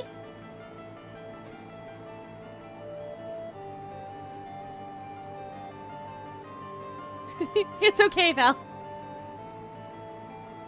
The answer to the question is no. Anyway, moving on. I took a blow to the head. A bad one. Oh yeah, right. Wrong voice. That's my voice, not her voice. I took a blow to the head. A bad one. Yeah, I can imagine. So what happened to the person on the bike? I'm guessing they didn't get away with injuring the Viola Cadaverini, right? Fiera took a blow to the head. I've taken several blows to the head, but I'm an octopus, so it doesn't matter. I can flop around all I want. Flop, flop, flop. Bloop, bloop, bloop. I don't know what happened to them. They ran away, or so I heard. Ran away? If they'd stayed, I'd have... Is it possible? Could the person who committed the hit and run have been... It's the tiger.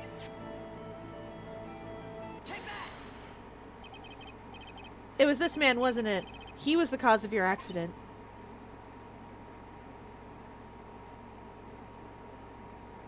Well, if you don't want good riddance on saying no. I'm confused.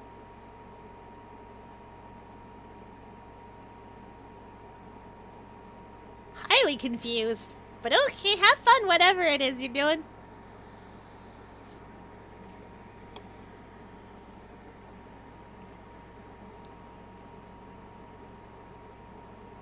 Hey, want a fun fact, Fier? Yes, always. Taking a break to write, and I'm stuck on the same part I always get stuck on this type of story. Ah, we've all been there. Usually I just let it vibe for a little bit. Or try to think it through, or do a different part of the story and see what I get. It wasn't Don Tigre. I refuse to believe it. We collided. The motorbike and my car. But Don Tigre isn't injured at all, is he? It was the tiger who caused Viola to crash. I can feel it. Plus, one of her locks just broke, so she must suspect it was him, too. Annihilation Doe. Transitions to new hyperfixation. Is that a Forsaken? I know very little about Forsaken. Are you serious right now? Only a little. I looked at the image and I was like, wait, I know that one. And then I was like, wait, no, Val's told me about that one. And then I was like, hold on. I know the name. I know the name.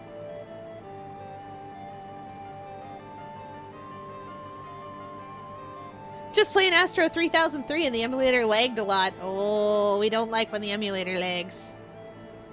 And JSab. Oh, it's the pink one. I get it. I see it now.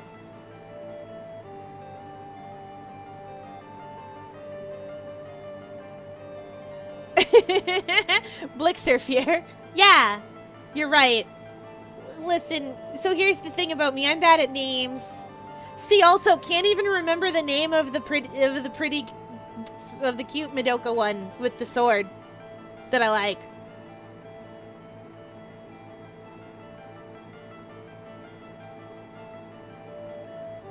His name is Blixer, and I won't let it be forgotten. Okay. Hey, Fier, just found another evil Mega Man X clone. Oh no, not another one. Giggles in two-time main. Oh yeah, the messages come up on screen. Oh, you have forgotten characters too. Yeah, I've forgotten my own characters. Like, I've done that before. Val can attest to the fact that one time I was like... Val can attest to the fact that one time I was just there like, you know, the guy. Hey, listen, normally we embrace the cringe.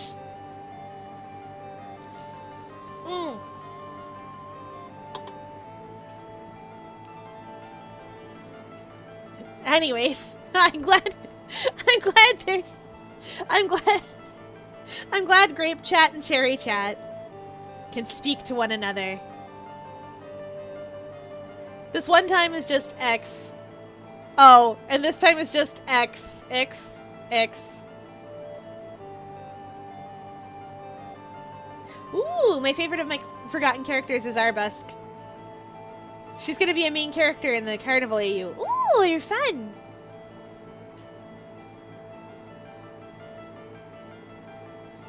I'm sorry, Ms. Cadaverini, but I have proof that the tiger was involved in the traffic accident on his bike. Is it because of his bike? That his bike is all broke? It's not exactly a motorbike, but Mr. Tiger rides around on a scooter, doesn't he? And you'll notice that the front wheel guard is badly damaged. I thought this was Strawberry Chat. I think we decided Cherry Chat. Yeah, grape and cherry, because those are the flavors of Kool-Aid. And then Moonbeam is blue raspberry, but you guys can't see Moonbeam. That's a secret chat. Secret chat! Secret chat! I can put it up on screen, but it doesn't have transparency properly. So it doesn't show like I want it to. I'm working on embedding it so that you guys can see it too. And the messages don't disappear like yours do from Restream. I suppose technically Restream exists as well. There is a Restream chat that has like Restream.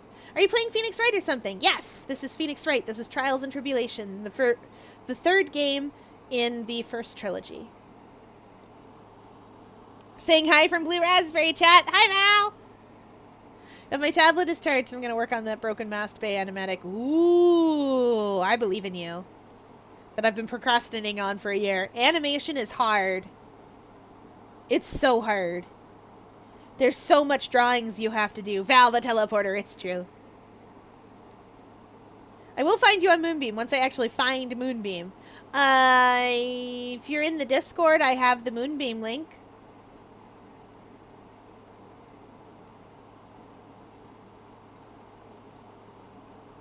I put it when I know where you live. Not really. Now everyone knows where I live. I live in the Horatio Lear Memorial Aquarium.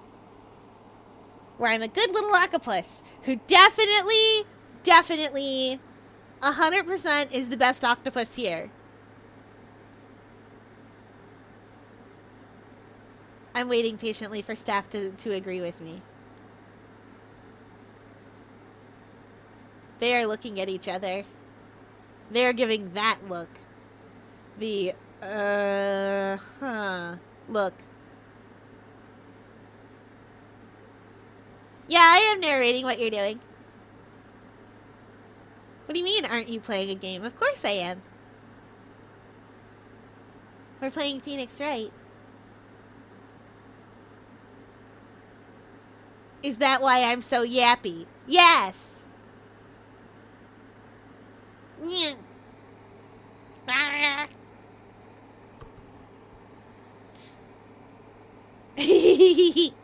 chat with aquarium staff sometimes. There's always 2 of them in here with me. They have to look after me because otherwise I will do an escape. X versus 0 fight, amazing! Fiora, I heard someone describe the X versus 0 fight in X5 as robot divorce. Perfect!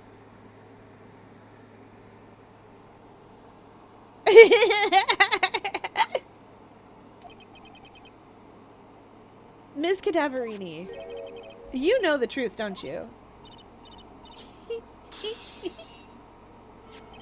YouTube does have a tiny bit of a lag. I turned on its super low latency so that I can interact with people, but even the super low YouTube's not designed for streaming. Not the same way that Twitch and Moonbeam and some other ones are. This repair bill was paid by Furio Tigre. The Cadaverinis have known for ages who caused the accident, haven't they? It's possible, perhaps. Somewhere inside me, I know that may be true. I knew it. But Don Tigre still saved my life. The operation was very complicated.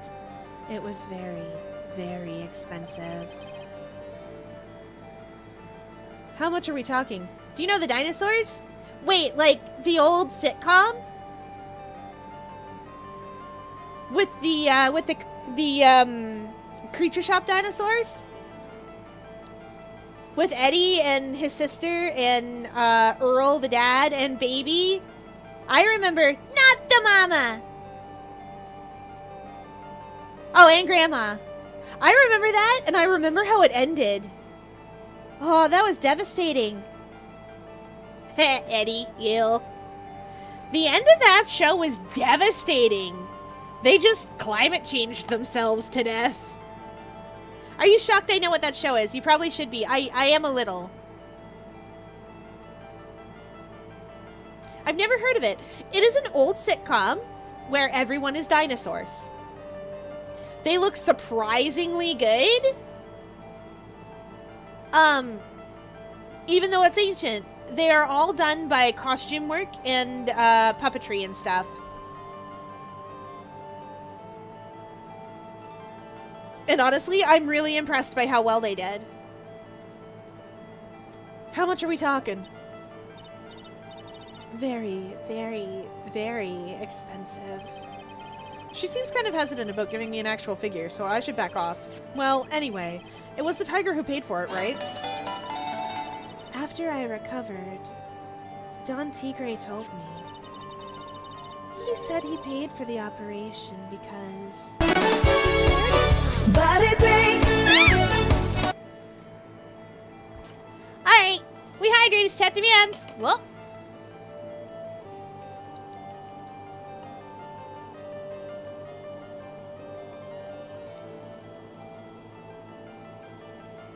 That's a lot of hydrating. And a big stretch. Big stretch.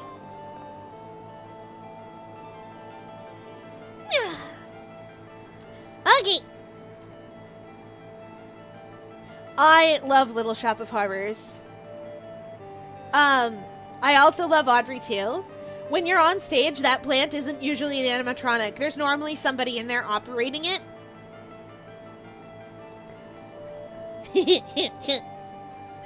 One time our Little Shop of Horrors plant, one time our Audrey 2 had somebody in there operating it, and they're just vibing in there, but they kept getting hit by the body parts and stuff. It was so sad. I shouted nice all over the room. Yay! I know, right? That ending was wild. I think I deserve to be the spookiest plant monster, and if I can't, I guess I'll just stab myself. No, don't! That's how you get a spooky plant monster. That's a Hellsing reference, actually. Spoilers for the 10th volume of Hellsing, I guess. But it is a Hellsing reference. I'll show you later. I'll show you the sequence. I should just show all y'all Hellsing at some point. It's really good. 10 episodes long, and they're only about an hour each. So it's short compared to regular animes.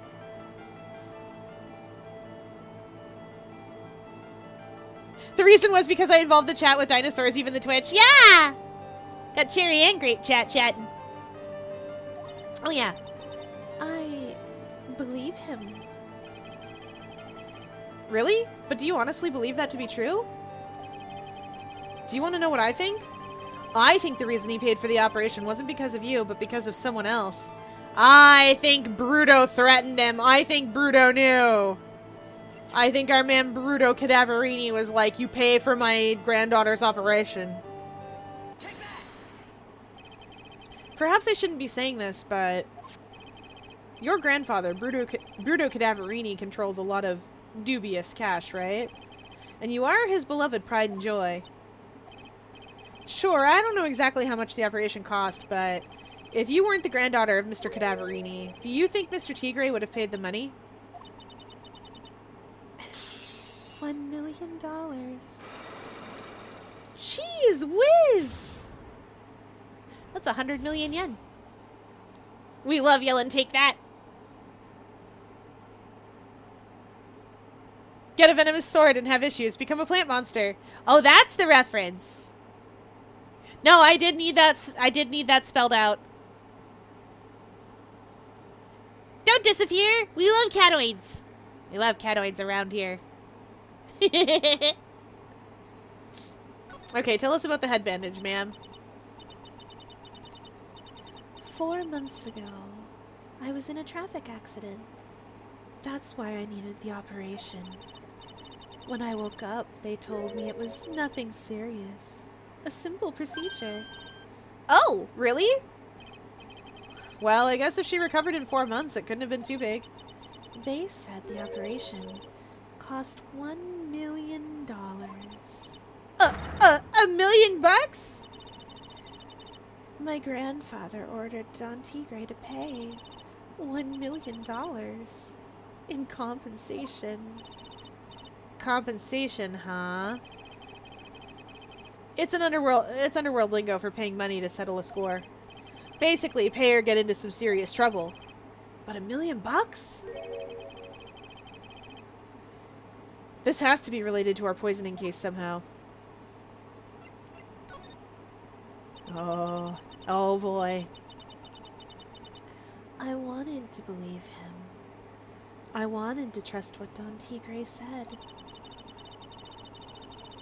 He said it had nothing to do with my grandfather being Bruto Cadaverini.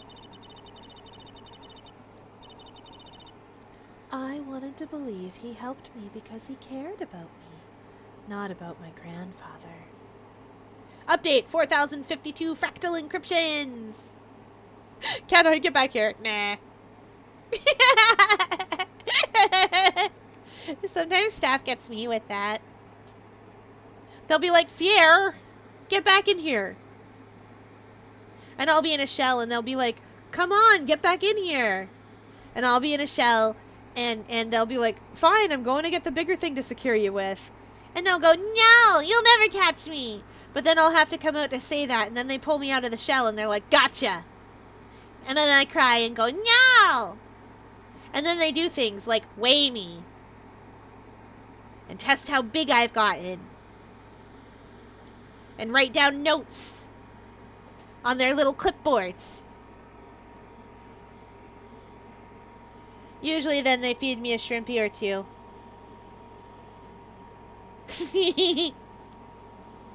Yeah.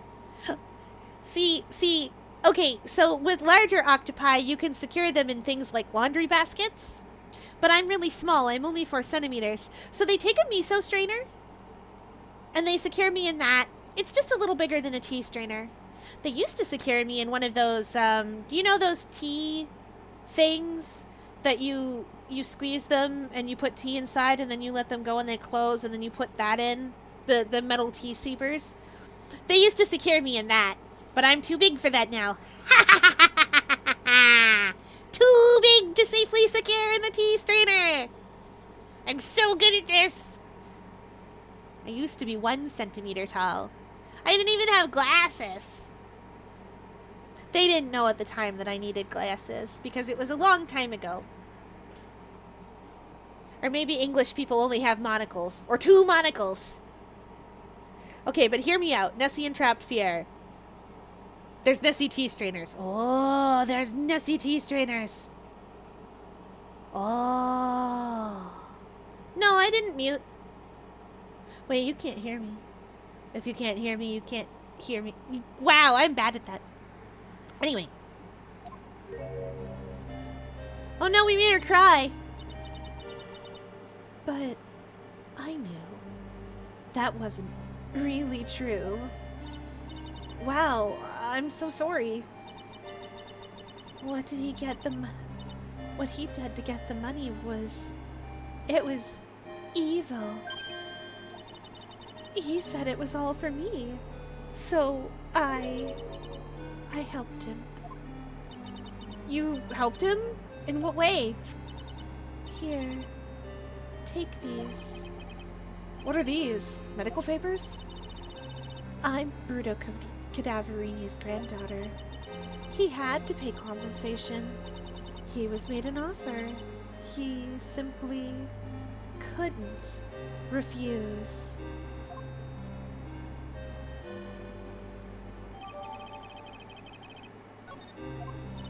Wow, I feel so bad for Viola. It's inexcusable. Huh? There are 2 things that I consider inexcusable. Poisoning and betrayal. Only a coward would hurt people using either of these tactics.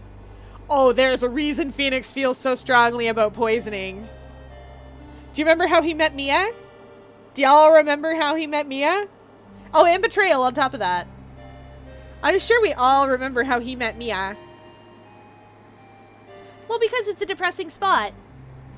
Viola Cadaverini has been just faced with the fact that the person who saved her life is also the person who endangered it in the first place. And that he didn't do it because he's not in love with her.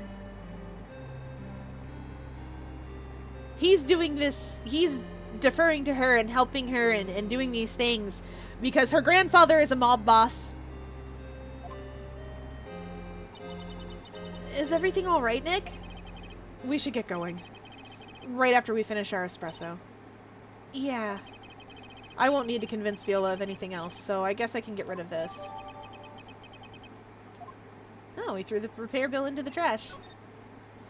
Moving on. Back to Vitamin Square.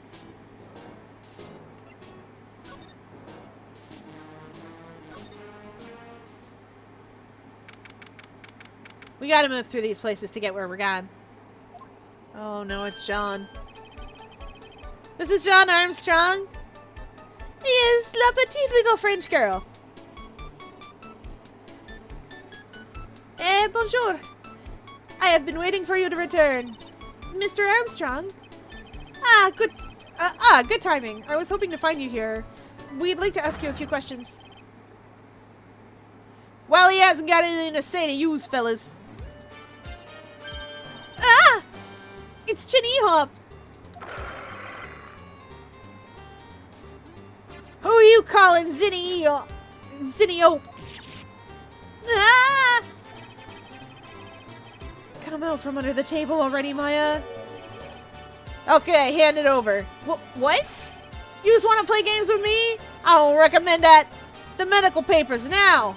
Uh-oh. I think he wants Viola Cadaverini's papers back. You mean this? The $1 million medical papers? Ms. Cadaverini trusted you. That's why she said that she helped you. Forget about it. That girl's dumber than an eggplant. Yous want to know what's sad? I'll tell yous what's sad. And it ain't only her face. She thinks she's got power because she's Bruto's little girl. Now that's sad. I can't let you have these papers. Tomorrow in court, I'm going to expose what you did to get the $1 million you used to pay this off. Are you crazy or something? I don't care if you want to give it to me or not. There's 2 of us here. You got that? 2. Oui. Oui, oui. Mr. Armstrong? Forgive me, désolé. I cannot argue with him.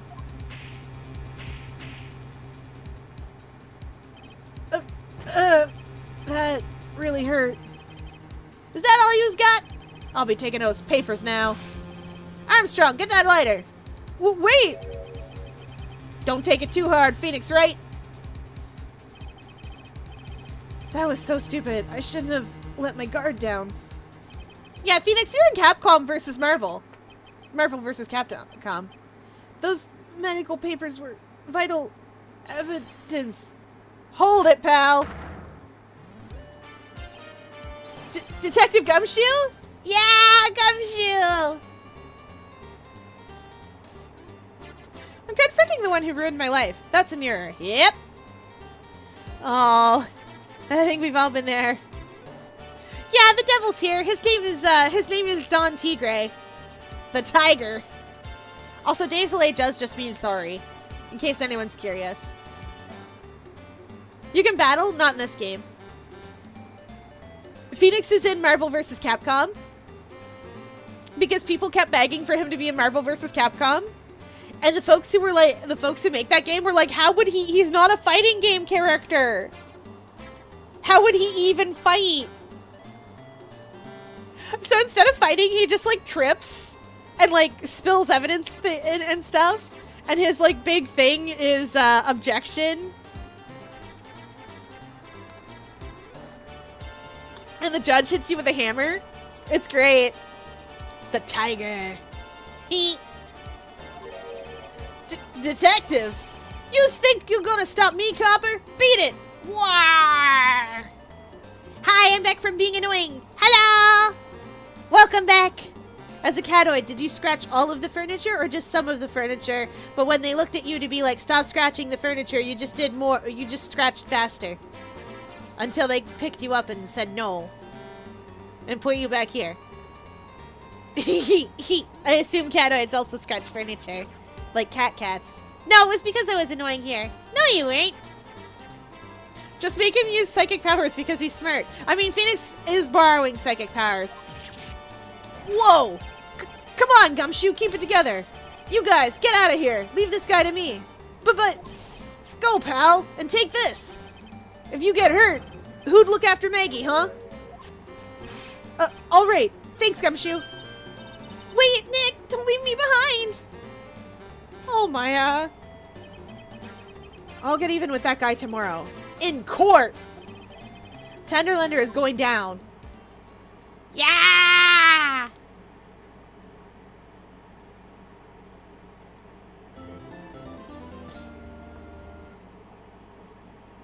Yes. We'll save our cleared stage data. We're going to court!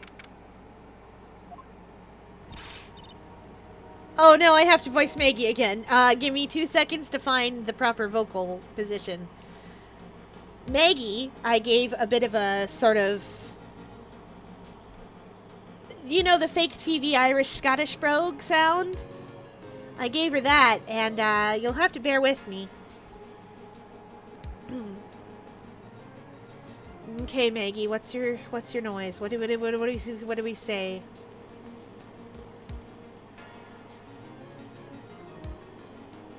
I usually get here from the way I pronounce Cadofia in Edgeworth's game, which we are playing the sequel to at some point. Well, you're going to have to come to Cadofia, aren't you? Yes. Yes, you're going to have to come to Cadofia, aren't you? To use all those coupons, Mr. Wright. There we go. Now we just have to pitch that up a little.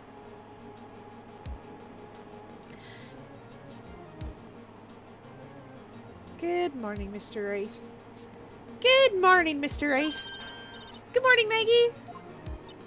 So, what do you think is going to happen today, sir? Yesterday's session didn't go so well, and then ended on a giant mystery. That's true, and we still haven't solved a single part of it yet. Are you okay, Nick? Huh? Oh, yeah, of course. Oh, I saw that. That little flash of doubt in your eyes. No, that wasn't doubt. It was, determination. Why don't I believe you? It's nearly time, Maggie. You'd better get going to the defendant's seat.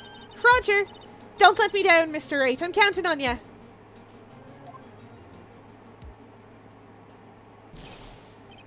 Hey, pal. Hey, Detective Gumshoe. Quit stressing Maggie out. She doesn't need that. How did you know she was stressed? No, I was watching through the doorway. Oh. You look like you lost the case already. Show a bit of confidence, will you, pal? Here, maybe this'll help. Huh? Have you taken up aromatherapy too? Not in a million years, pal. Don't tell me that you don't remember this thing. Come to think of it, that doesn't look like one of those aromatherapy bottles. Well, this is the small bottle that turned up in the Travian's kitchen a couple of days ago. I do remember that thing. Welcome back from the ads, everybody! Wow, look at all these little bottles. Oh, they're aromatherapy oils. He's got so many, they're overflowing onto the floor. Hey, wait a minute. There's one bottle that's different from all the others. Well, what do you know? And it doesn't have a label either.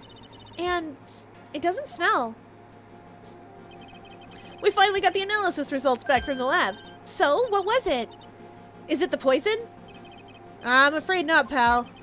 It's medication. Medication? It's Glen Elg's medication!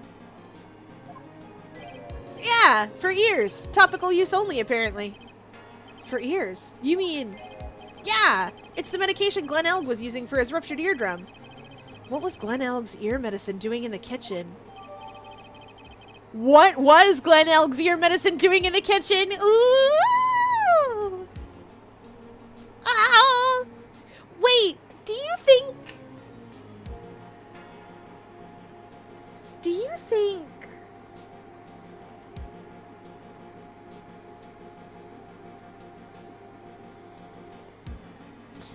Okay, I got an idea. Okay. What about the unidentified fingerprints? Anything on that? Aw, someone screwed up, so they only had time to analyze the contents of the bottle. Another hour and they might have gotten something on the prints, but... that's going to weaken its impact as a piece of evidence. Okay, pal, this is it. Make sure your defense is impregnable today, got it? In the real world, that's not how it works. In the real world, if the forensics aren't in, they delay the trial. Today's trial, I'm gonna expose that guy for what he's done, or my name isn't Phoenix Wright. You sure hope it is.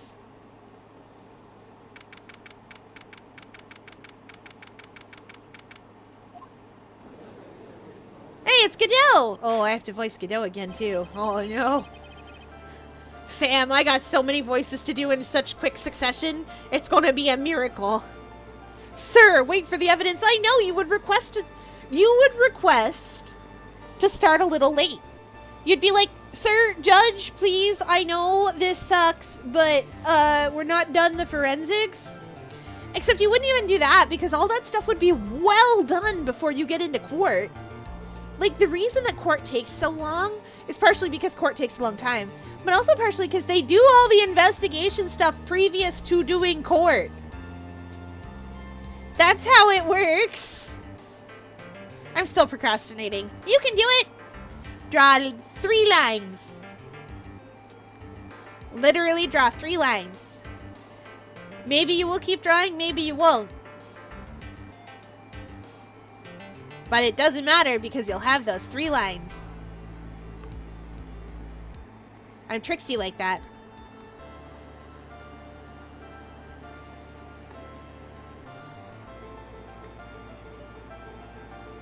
Court is now in session for the trial of Maggie Bird. The defense is ready, Your Honor. Ready and waiting, as always, Your Honor. Very good. Then we'll get underway at once. Yesterday, we heard the testimony of Mr. Victor Kudo. He claims to have witnessed the defendant putting the powder into the victim's coffee. However, the witness's testimony was plagued with a number of problems. The mark on the rim of the cup shows that the victim drank from it with his right hand. But according to the old man's testimony, he picked it up with his left hand. Thank you, Mr. Godot. Furthermore, according to the witness's account, The victim was listening to the radio with an earpiece in his left ear. Yet, the victim's left eardrum was ruptured, which made him effectually deaf in that ear. It's amazing how many contradictions a single case can have, huh, Nick?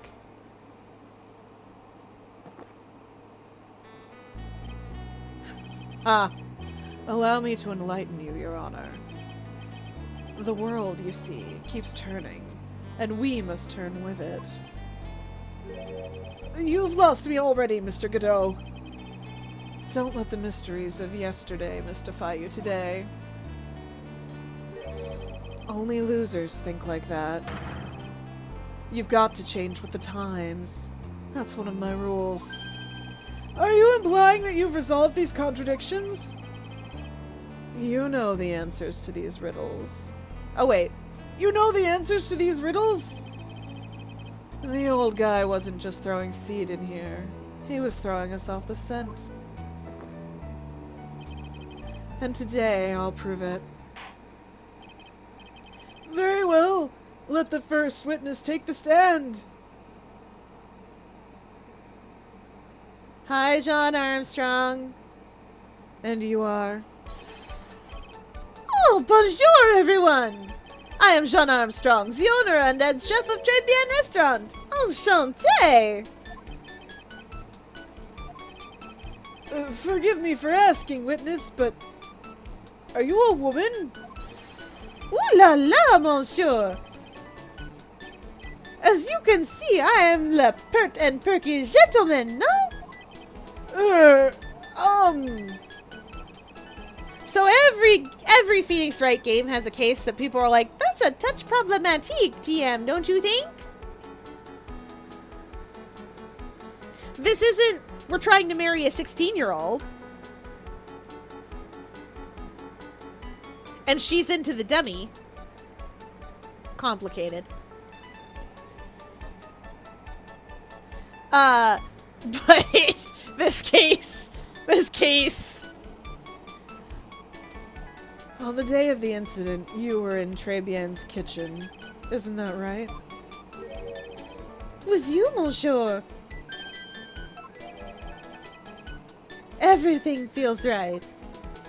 Gosh darn it! Godot! This is the third man!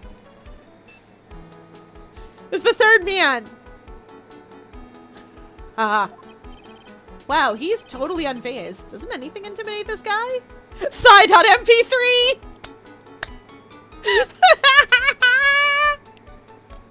Yes. The third man. We can't do anything in this game without someone flirting in this case. This case is filled with it. Who threw the coffee cup? I don't know who slides him his coffee cups. Court page. Very well. Your testimony, please, witness. Please tell the court what happened that day at Très Bien. Oui, volontiers. At Très Bien. I Godot-linged in it. It's the little robot from Make a Good Mega Man Level 3. In the costume shop. Clearly, it's a Met, dressed up as Godot.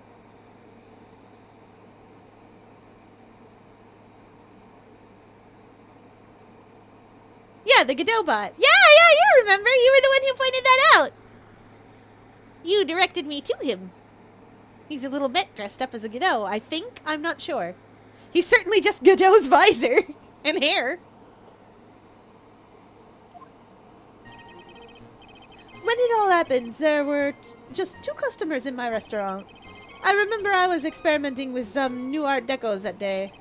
Like having a large mirror between the tables, for example. Oui, perhaps that is what the old man was looking at. La cup, la earpiece, and la glasses.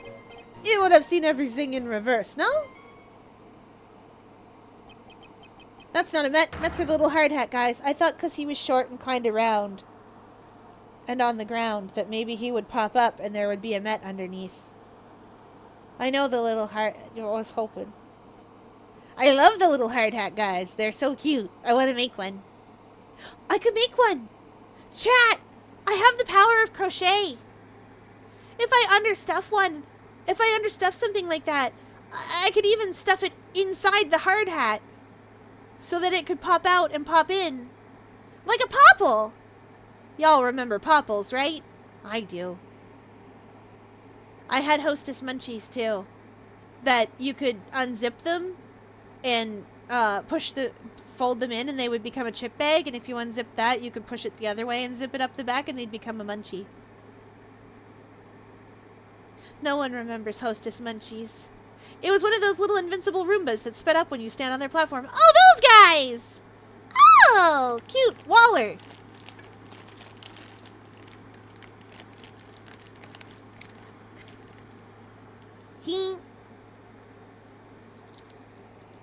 Ugh.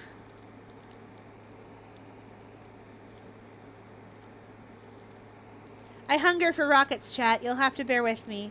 Can't be helped. Sometimes you just have to eat a whole entire packet of rockets at once. It can't be helped.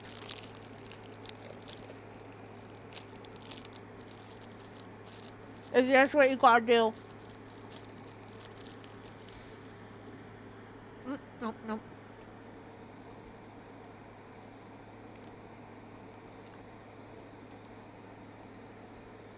These are Smarties for my American friends, in case anyone's curious.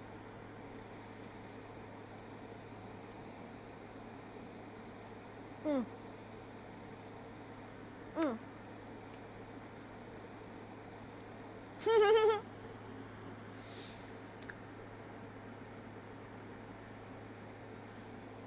Mm. I wish they were Pringles. Actually, no, I don't. I want something sweet right now. Mm.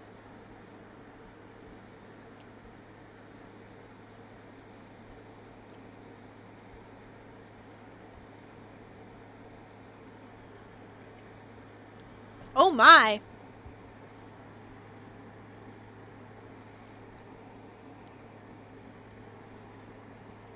Cyber Gabio... Gabioal. Gabioal? I can't say it. I tried really hard.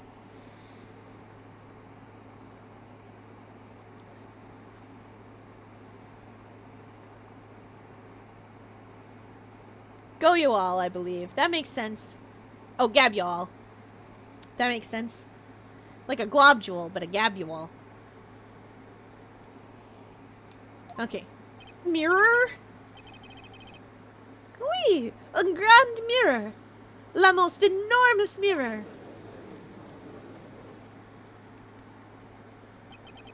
And suddenly, the mystery disappears. Like I said, the world keeps turning, so roll with it. That would explain the coffee cup and the earpiece conundrum. The mirror would have made everything appear back to front. What the heck? It's way too early in the morning for this to be happening to me. Now then, Mr. Wright, you may begin your cross-examination. Yay!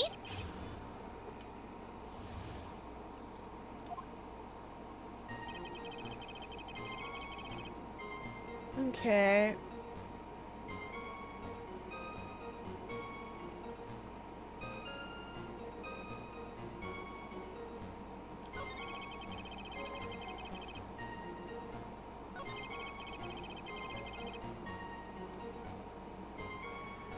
Curious about something. Where's the crime scene photo?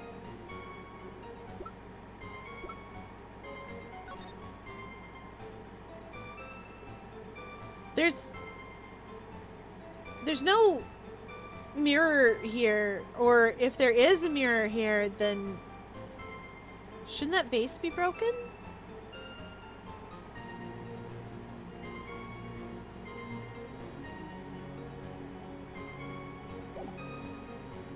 I'm so confused.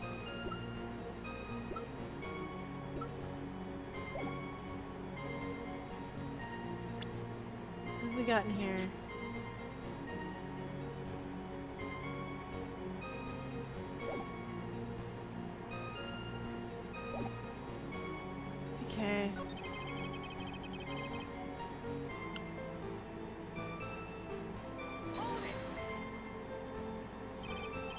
Normally, I'd expect people to know the difference between a reflection and a real object. Normally? How does normality come into this? That's lame, Trite. Even for you. Huh? Are you trying to say that if something isn't normal, it isn't possible? Is that it? Where does that leave the porky-headed lawyer and the top-knot chick over there? And the ungodly cool guy with the mask over here? Well, Trite? Not the hair! I do not have a top knot! She is correct. She technically does not have a top knot. Mr. Godot is correct. A lack of normality is no basis for discounting an argument. Bien! Logic is one's la day. Godot can't help himself! Yeah, but he didn't see everything in reverse, though. Glenn wears that stuff on the left, and he saw that stuff on the left, right? Yeah. He saw that stuff on the left. So, like, can I just... Do I have Glenn's HMD to present?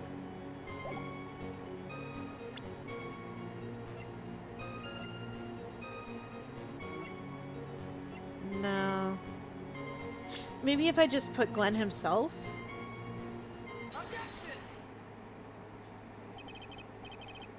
The coffee cup, the earpiece, and the HMD.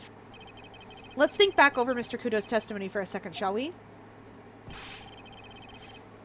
That boy was wearing the earpiece on the same side as the green lens of his specs.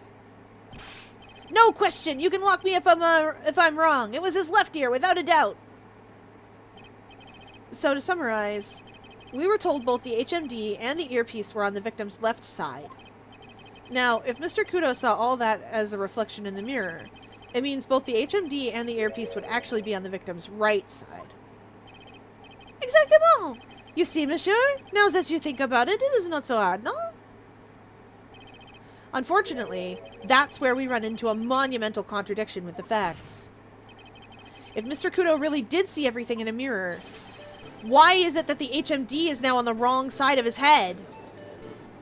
Yeah, let's go! Order! Order! Mr. Wright is correct. If the witness genuinely observed the victim reflected in a mirror, well, then we would expect the victim's earpiece to have been over his right eye. You can't just yell objection at everybody. How bitter. Try it. You should have a taste of this bitterness. It'll calm you down in no time. Are we talking about your coffee or something completely different? Honestly, with Godot, we don't know anymore.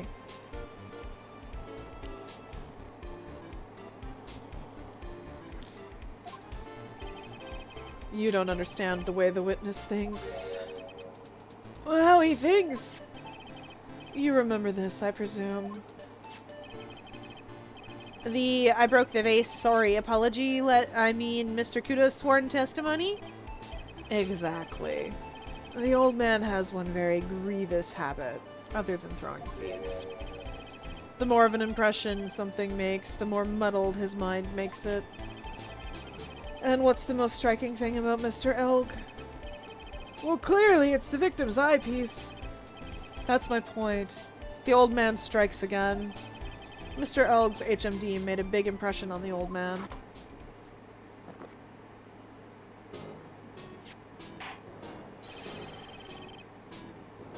I saw the earpiece and those newfangled spectacles he was wearing.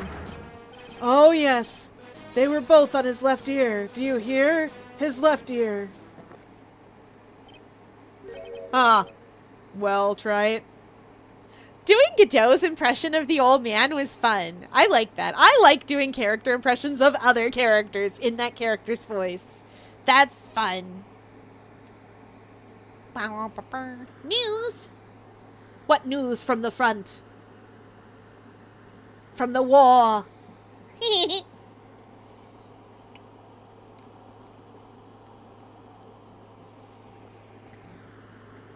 Me and Tobias has gone to war!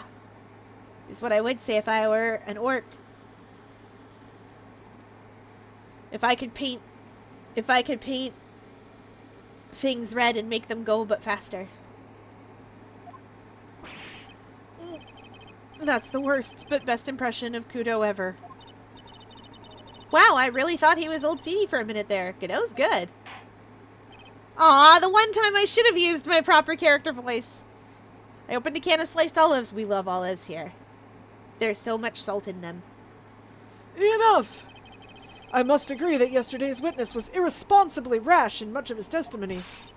Bad luck, Nick. Looks like the boil of a contradiction you found is just a rash. Gross.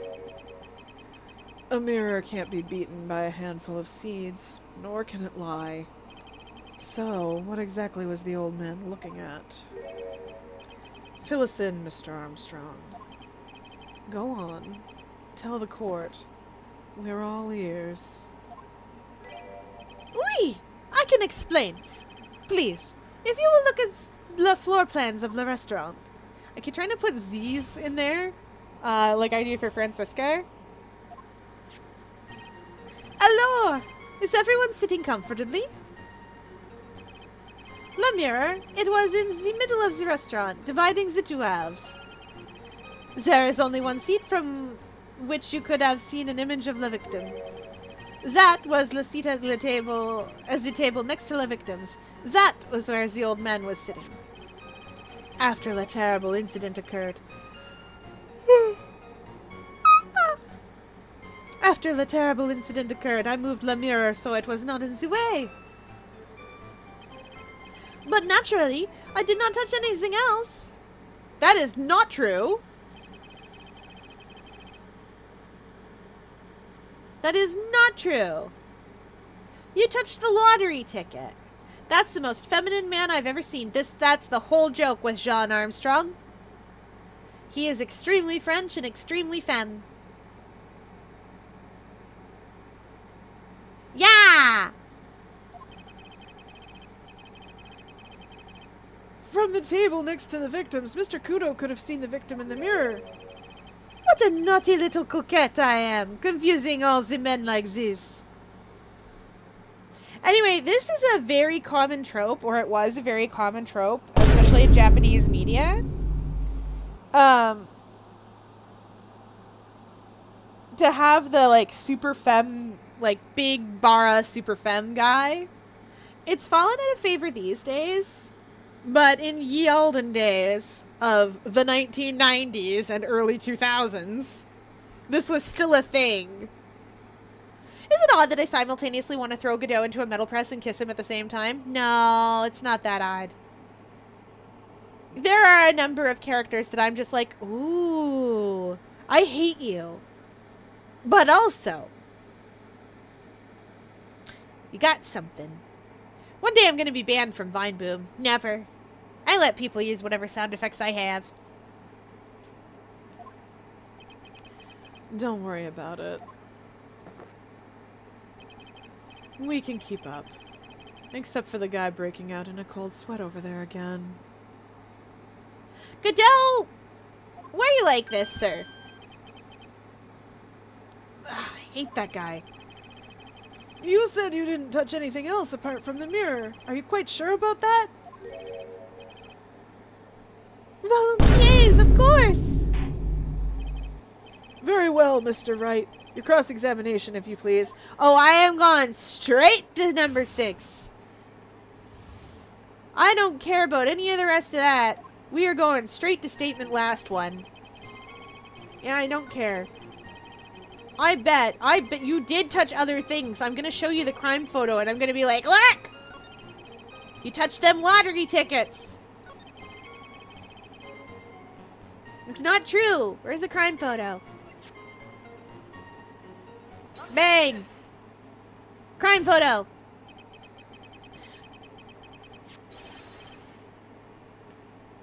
Oh, what? This piece of evidence... Oh, this piece of evidence clearly contradicts... Oh, I thought this was a fake. I thought I got it wrong. Oh, no. I wasn't reading, but it clearly contradicts. Where? Yes, this photo clearly shows something that theoretically should not exist. What on earth do you mean by that, Mr. Wright? Should not exist? Ah, sounds like you're describing yourself, Trite. Godot just misses his husband. Ah!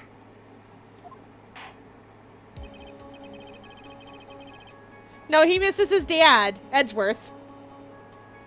That's why he's so mad at Phoenix. Obviously. No, I have no idea. Edgeworth is not his dad. Don't worry. Don't worry, Godot is older than that. Edgeworth doesn't have a kid. Unless you count Trixie, Phoenix's kid. Okay, good. I was so worried for a second. I'm like, no, please wait, don't take me seriously. Ah! I just been banged. Where's Val to take all these whiplashes? It's fine. We're fine. Now then, if the defense would please clarify its statement. Hey, it's Francisca. I thought you were into that. I thought you were excited. It's also just a wild sentence. That's true. I know I said the lottery ticket, but you really can't see the lotto tickets from there, so now I'm kind of scared and lost. Okay, think this through, brain. Think it through. Victor is sitting at his table, which is hypothetically this one. He sees Glenn heckin' die about it. And then break the... Oh! The vase is here! This can't be! If this is Victor's table, this can't be right? Because he broke it. Speak of the devil and it will appear. Oh no. Are you sure? Can I eat it? If a devil shows up, can I consume it and gain its power? Or, like, is this kind of like, is this like a devil survivor thing? Or like a persona thing? Or how do we work this? Can I Shin Megami Tensei my way out of this? I'm going with it. I'm going with... I'm going with it. Is it the vase? I think it's pretty obvious that this is what should not be in this picture. I thought that one was going to be a fake out too. Maybe it is. The vase? What possible connection does that have to do with the witness's testimony? Your Honor, I'm telling you that there should be no vase on this table.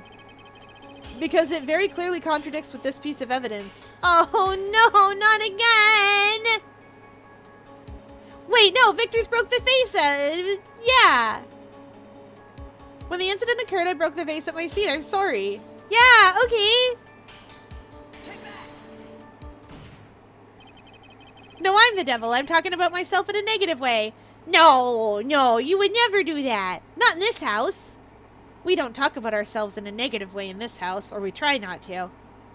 Speak of a catoid and it'll appear. It'll want blood, but It'll have to wait for Halloween. Staff only opens the blood locker when it's Halloween.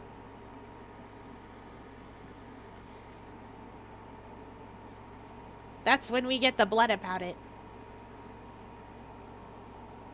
I would like blood sacrifice. The blood locker? Yeah, it's frozen. It's all frozen. And they open it up and they thaw it out and they let me have it. It's for me.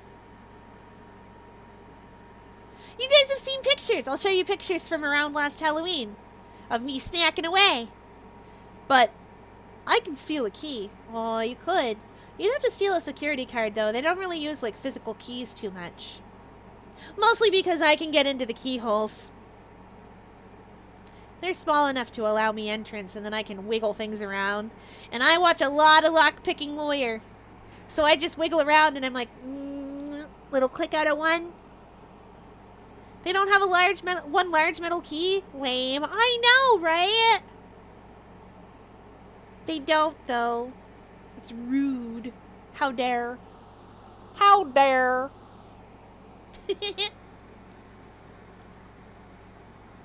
There is one thing that was clearly demonstrated by yesterday's testimony. Mr. Kudo broke the vase that was on the table where he was sitting. And yet, as the court can see, there is an unbroken vase on the table next to the victim. Why? Because Mr. Kudo was not, in fact, sitting at the table next to the victim at all. Don't be an idiot, Trite. That's impossible. That seat's the only one Kudo could have seen the victim's reflection from. Exactly. Humans and their keycards, they can't get enough of them. It's true. They love keycards. They love keycards so much that when I played Dino Crisis, I had so many keycards. I had umpteen keycards. I'm gonna play Dino Crisis for you guys someday. It scares me and I'm bad at it, but I'm gonna play it anyway. I say bad at it. PS1 controls were questionable at best. I think they still had tank controls like Resident Evil. Especially Government Sciencemen's. Oh, Government Sciencemen's. So, the thing about Dino Crisis is that it eventually, when you beat the game, you can unlock an infinite grenade launcher, which launches infinite grenades. So it's a really fun way to play through the game, and I have that unlocked on my file. But I also don't have a way to hook a PS1 to my computer right now. Else I'd play Legend of Dragoon for you. Also, I love Dino Crisis so much. Dr. Kirk is 10 out of 10. Like, he is a scrungly wet little man. He is a wet cat of a man. 10 out of 10. He's like, I've solved energy forever. Who cares that people are being eaten by dinosaurs? Definitely not me.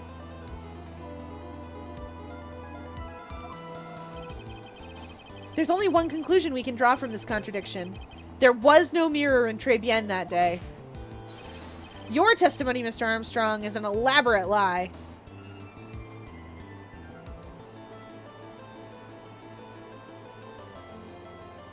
Oh no!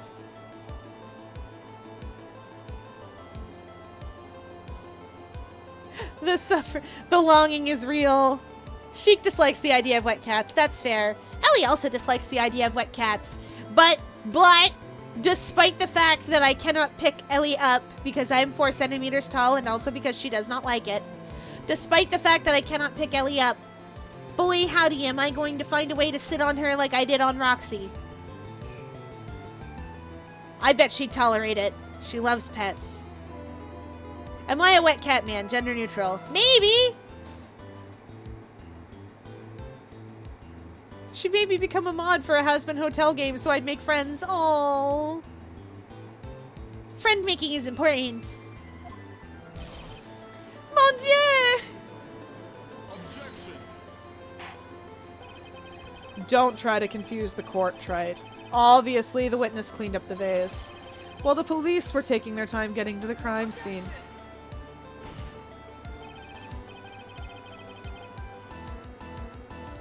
Unfortunately, Mr. Godot, that doesn't quite work for me. Mr. Armstrong already testified to the contrary. In his own words, I did not touch anything else except the mirror.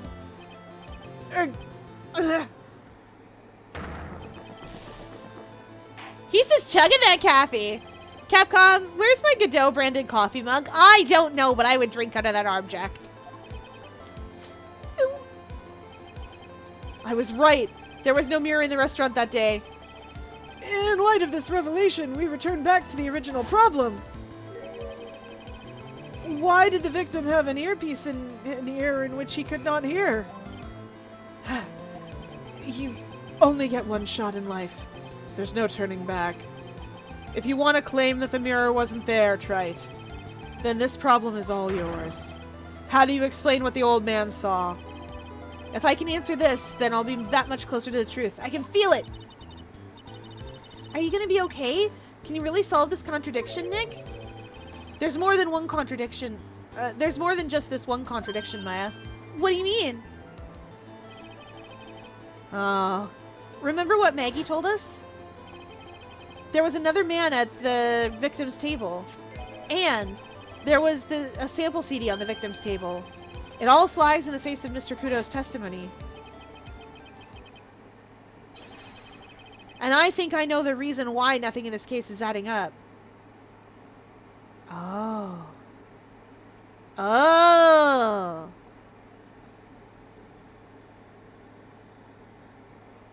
Wait a minute. Well, Mr. Wright, let's hear your answer. Yes, Your Honor. The reason behind all the contradictions in Mr. Kudo's testimony is simple.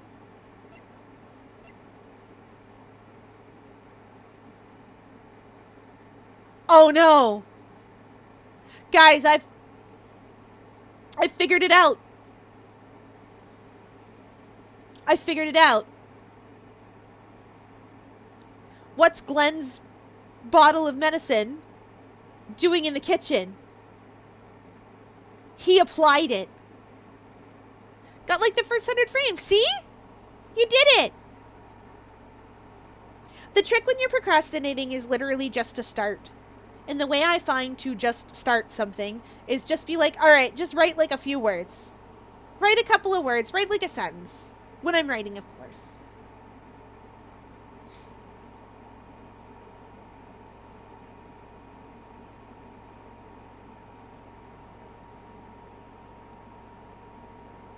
Oh no! You're going through it, honey!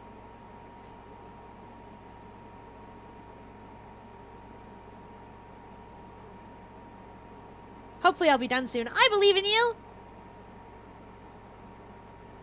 Aw, I'm sorry. It sucks when you lose somebody. I'm gonna do 1 verse per day, minimum. Do your best! But yeah, that's the trick. You just have to start. It's also a good way to develop habits. I learned it as the 5-minute rule. But there's a lot of different like times and things. Basically, the idea is that if you want to build a habit, you just take 5 minutes every day and do that thing. You try to keep it at the same-ish time. So like, for instance, if you want to get more in the habit of exercising and stuff, you just, when you get up in the morning, you just take 5-ish minutes and you do the thing. And eventually it becomes habit and ingrained in you, and you don't have to worry about whether it's 5 minutes or not or whatever, because you're just doing it every day and it's a thing that you do. Oh. See, at least in my case, it's important to... I go around asking questions before I go blocking people. Or investigating. It's hard. Especially if somebody you like or somebody you trust goes, hey, don't do that. Like, hey, go block them, they're mean. It's tough, but doable. Gotta ask questions. Alright, what was I doing?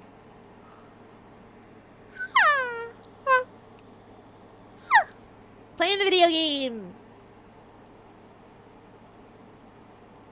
The reason behind all of the contradictions in Mr. Kudo's testimony is simple. The victim was a phony. He's fake. This case is riddled with contradictions. Yet there's one very simple answer that clears them all up. And what is that? The incident Mr. Kudo witnessed and the incident the victim experienced were 2 completely different events. What? Yes! The victim that Mr. Kudo saw wasn't Mr. Glenn Elg at all. It was an imposter. A phony pretending to be Mr. Elg. Obviously, unlike the victim, there was nothing wrong with the imposter's left eardrum. That's how he ended up wearing the earpiece in his left ear by mistake.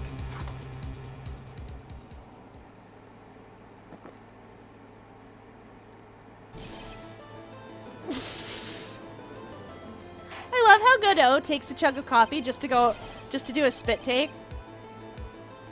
Order!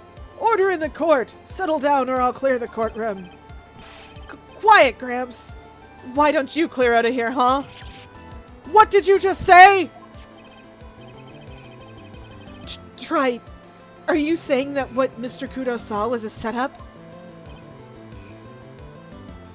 Yes. Someone pretended to be Glenn Elg and acted out the whole coffee poisoning. All for the express purpose of creating a witness out of one Mr. Victor Kudo.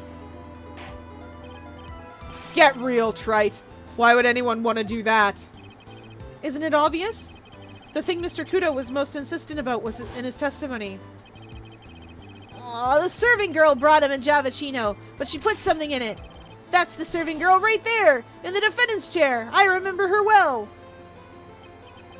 Gateau, sir, how is that man still in the courtroom? 'Cause he's a freak, yes.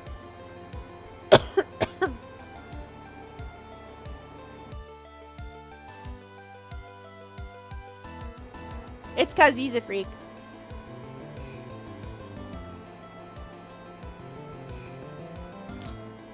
The judge changes his mind a lot. So the thing about the judge is that in order to make this game interesting, he just changed his mind all the time. Nobody asked for his opinion. We're in court. He's allowed to give it. Wait, if you haven't seen the second game, Francisca has a whip. She whips the judge and you.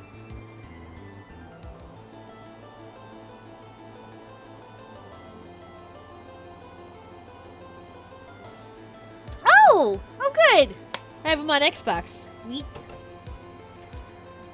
Oh yeah, I guess this isn't first-party Nintendo, right?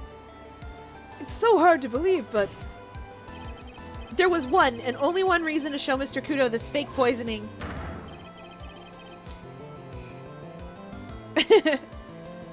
Like the meme I sent you, throwing stolen evidence while the judge has no mind of his own. Yeah. To show Maggie Bird in the act of poisoning the coffee. are you insinuating that the waitress in the old man's story was a fake as well? It's true that there were no other customers in the restaurant at the time, but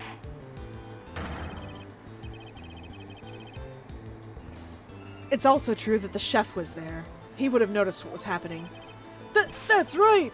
Well, witness, if your restaurant really was the scene of such theatrics, you would have known about it, correct? Ooh la la! This is most difficult for me. No, it's quite simple. All you have to do is testify. You are under oath, after all. Was there, in fact, a phony at Très Bien that day? The defense demands that Mr. Armstrong tell the whole truth about what happened. The defense's request for additional testimony is accepted.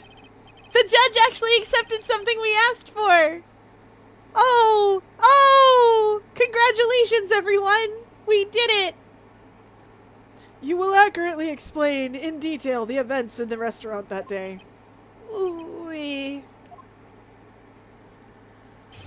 Ah oui, avant de tomber. Ah oui, avant de tomber. Oh, that is actually a really good song that I am humming. It is called Les Laissés Sont Faits. It starts out real cute. Les laissés sont faits et tu marches dessus. Forget the rest of the words. I forgot them.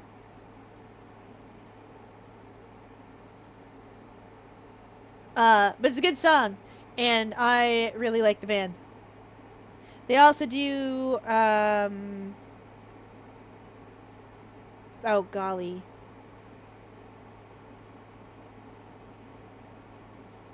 Oh, come on, brain. The jour de... The coldest day of the year, whose name I forgot again because I can never pronounce it quite right. My French is trying its very best. Want to see what I've got so far? Always. I always like seeing people's art. Because everybody works so hard.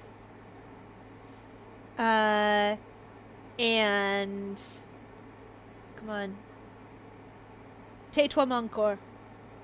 Which is... a lovely, a delightful song. If you want some angst. Tais-toi mon corps, je ne te reconnais pas. Tais-toi mon corps, je ne te reconnais pas. Tais-toi mon corps, je ne te reconnais pas. Moi je connais seulement celui qui s'en va. Okay, those songs are stuck in my head and I can't unstick them. Anyway. Going in the restaurant. It's John Armstrong's fault. This is all his fault. All this French. That victim, Monsieur Elg, he came to my restaurant alone. I remember the old man arrived not long after him. There were no other customers. When he got word he won a lottery, Monsieur Elg became very excited. It was approximately 5 minutes later that the poisoning incident occurred. No, there was no time for a phony to do the acting. Just so we're clear, there was no mirror in the restaurant after all.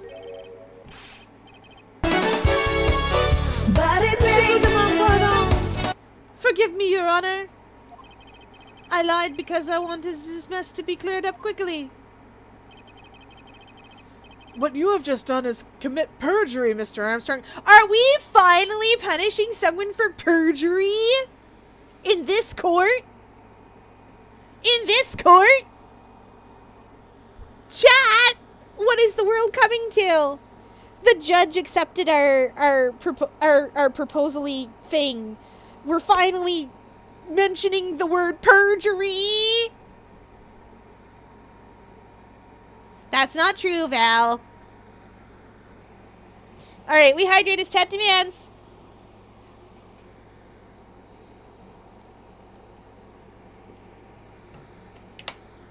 And a big stretch. Big stretch. Yeah. Also, I can have more than one mod, did you know? Niche tattoo. But I only need one.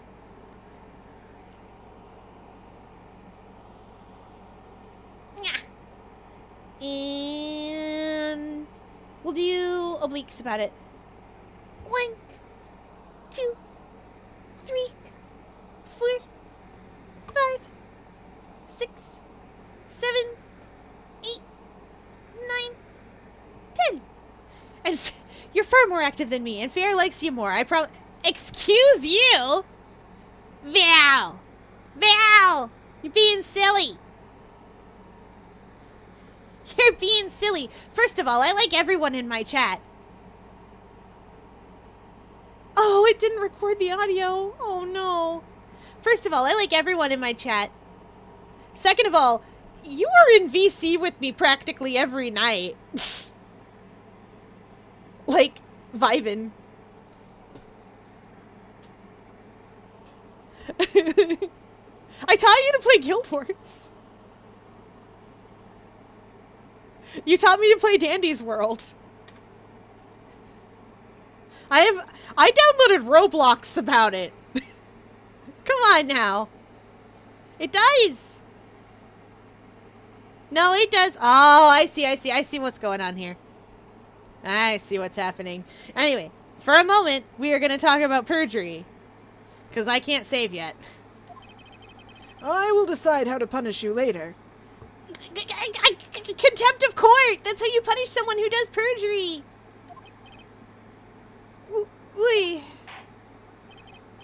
For now, we will hear your cross-examination, Mr. Wright. Huh, he took that perjury charge a bit too well.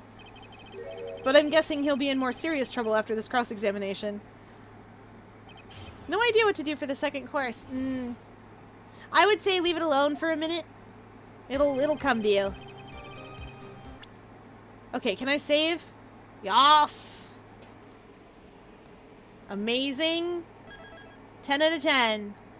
Alright, we're going on a little adventure, chat. Bop. And this one. Yeah. It's now closing time, and we hope you enjoyed your visit to the octopus enclosure! Woo! Yeah. Val with the raid message. Yeah, it's the end of the night. I think. I don't know what time it is. I never know what time it is. Where are we going tonight?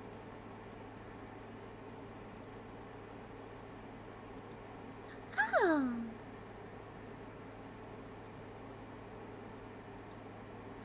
I think I know where we're going tonight.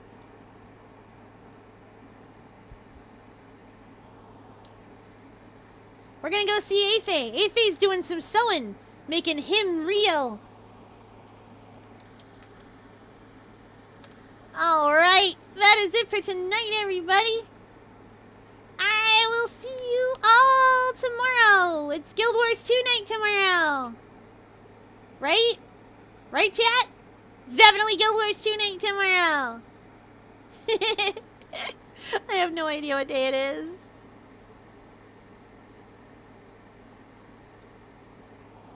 Alright, that's it for tonight, everybody. I will see you all tomorrow. Thanks for playing along with me.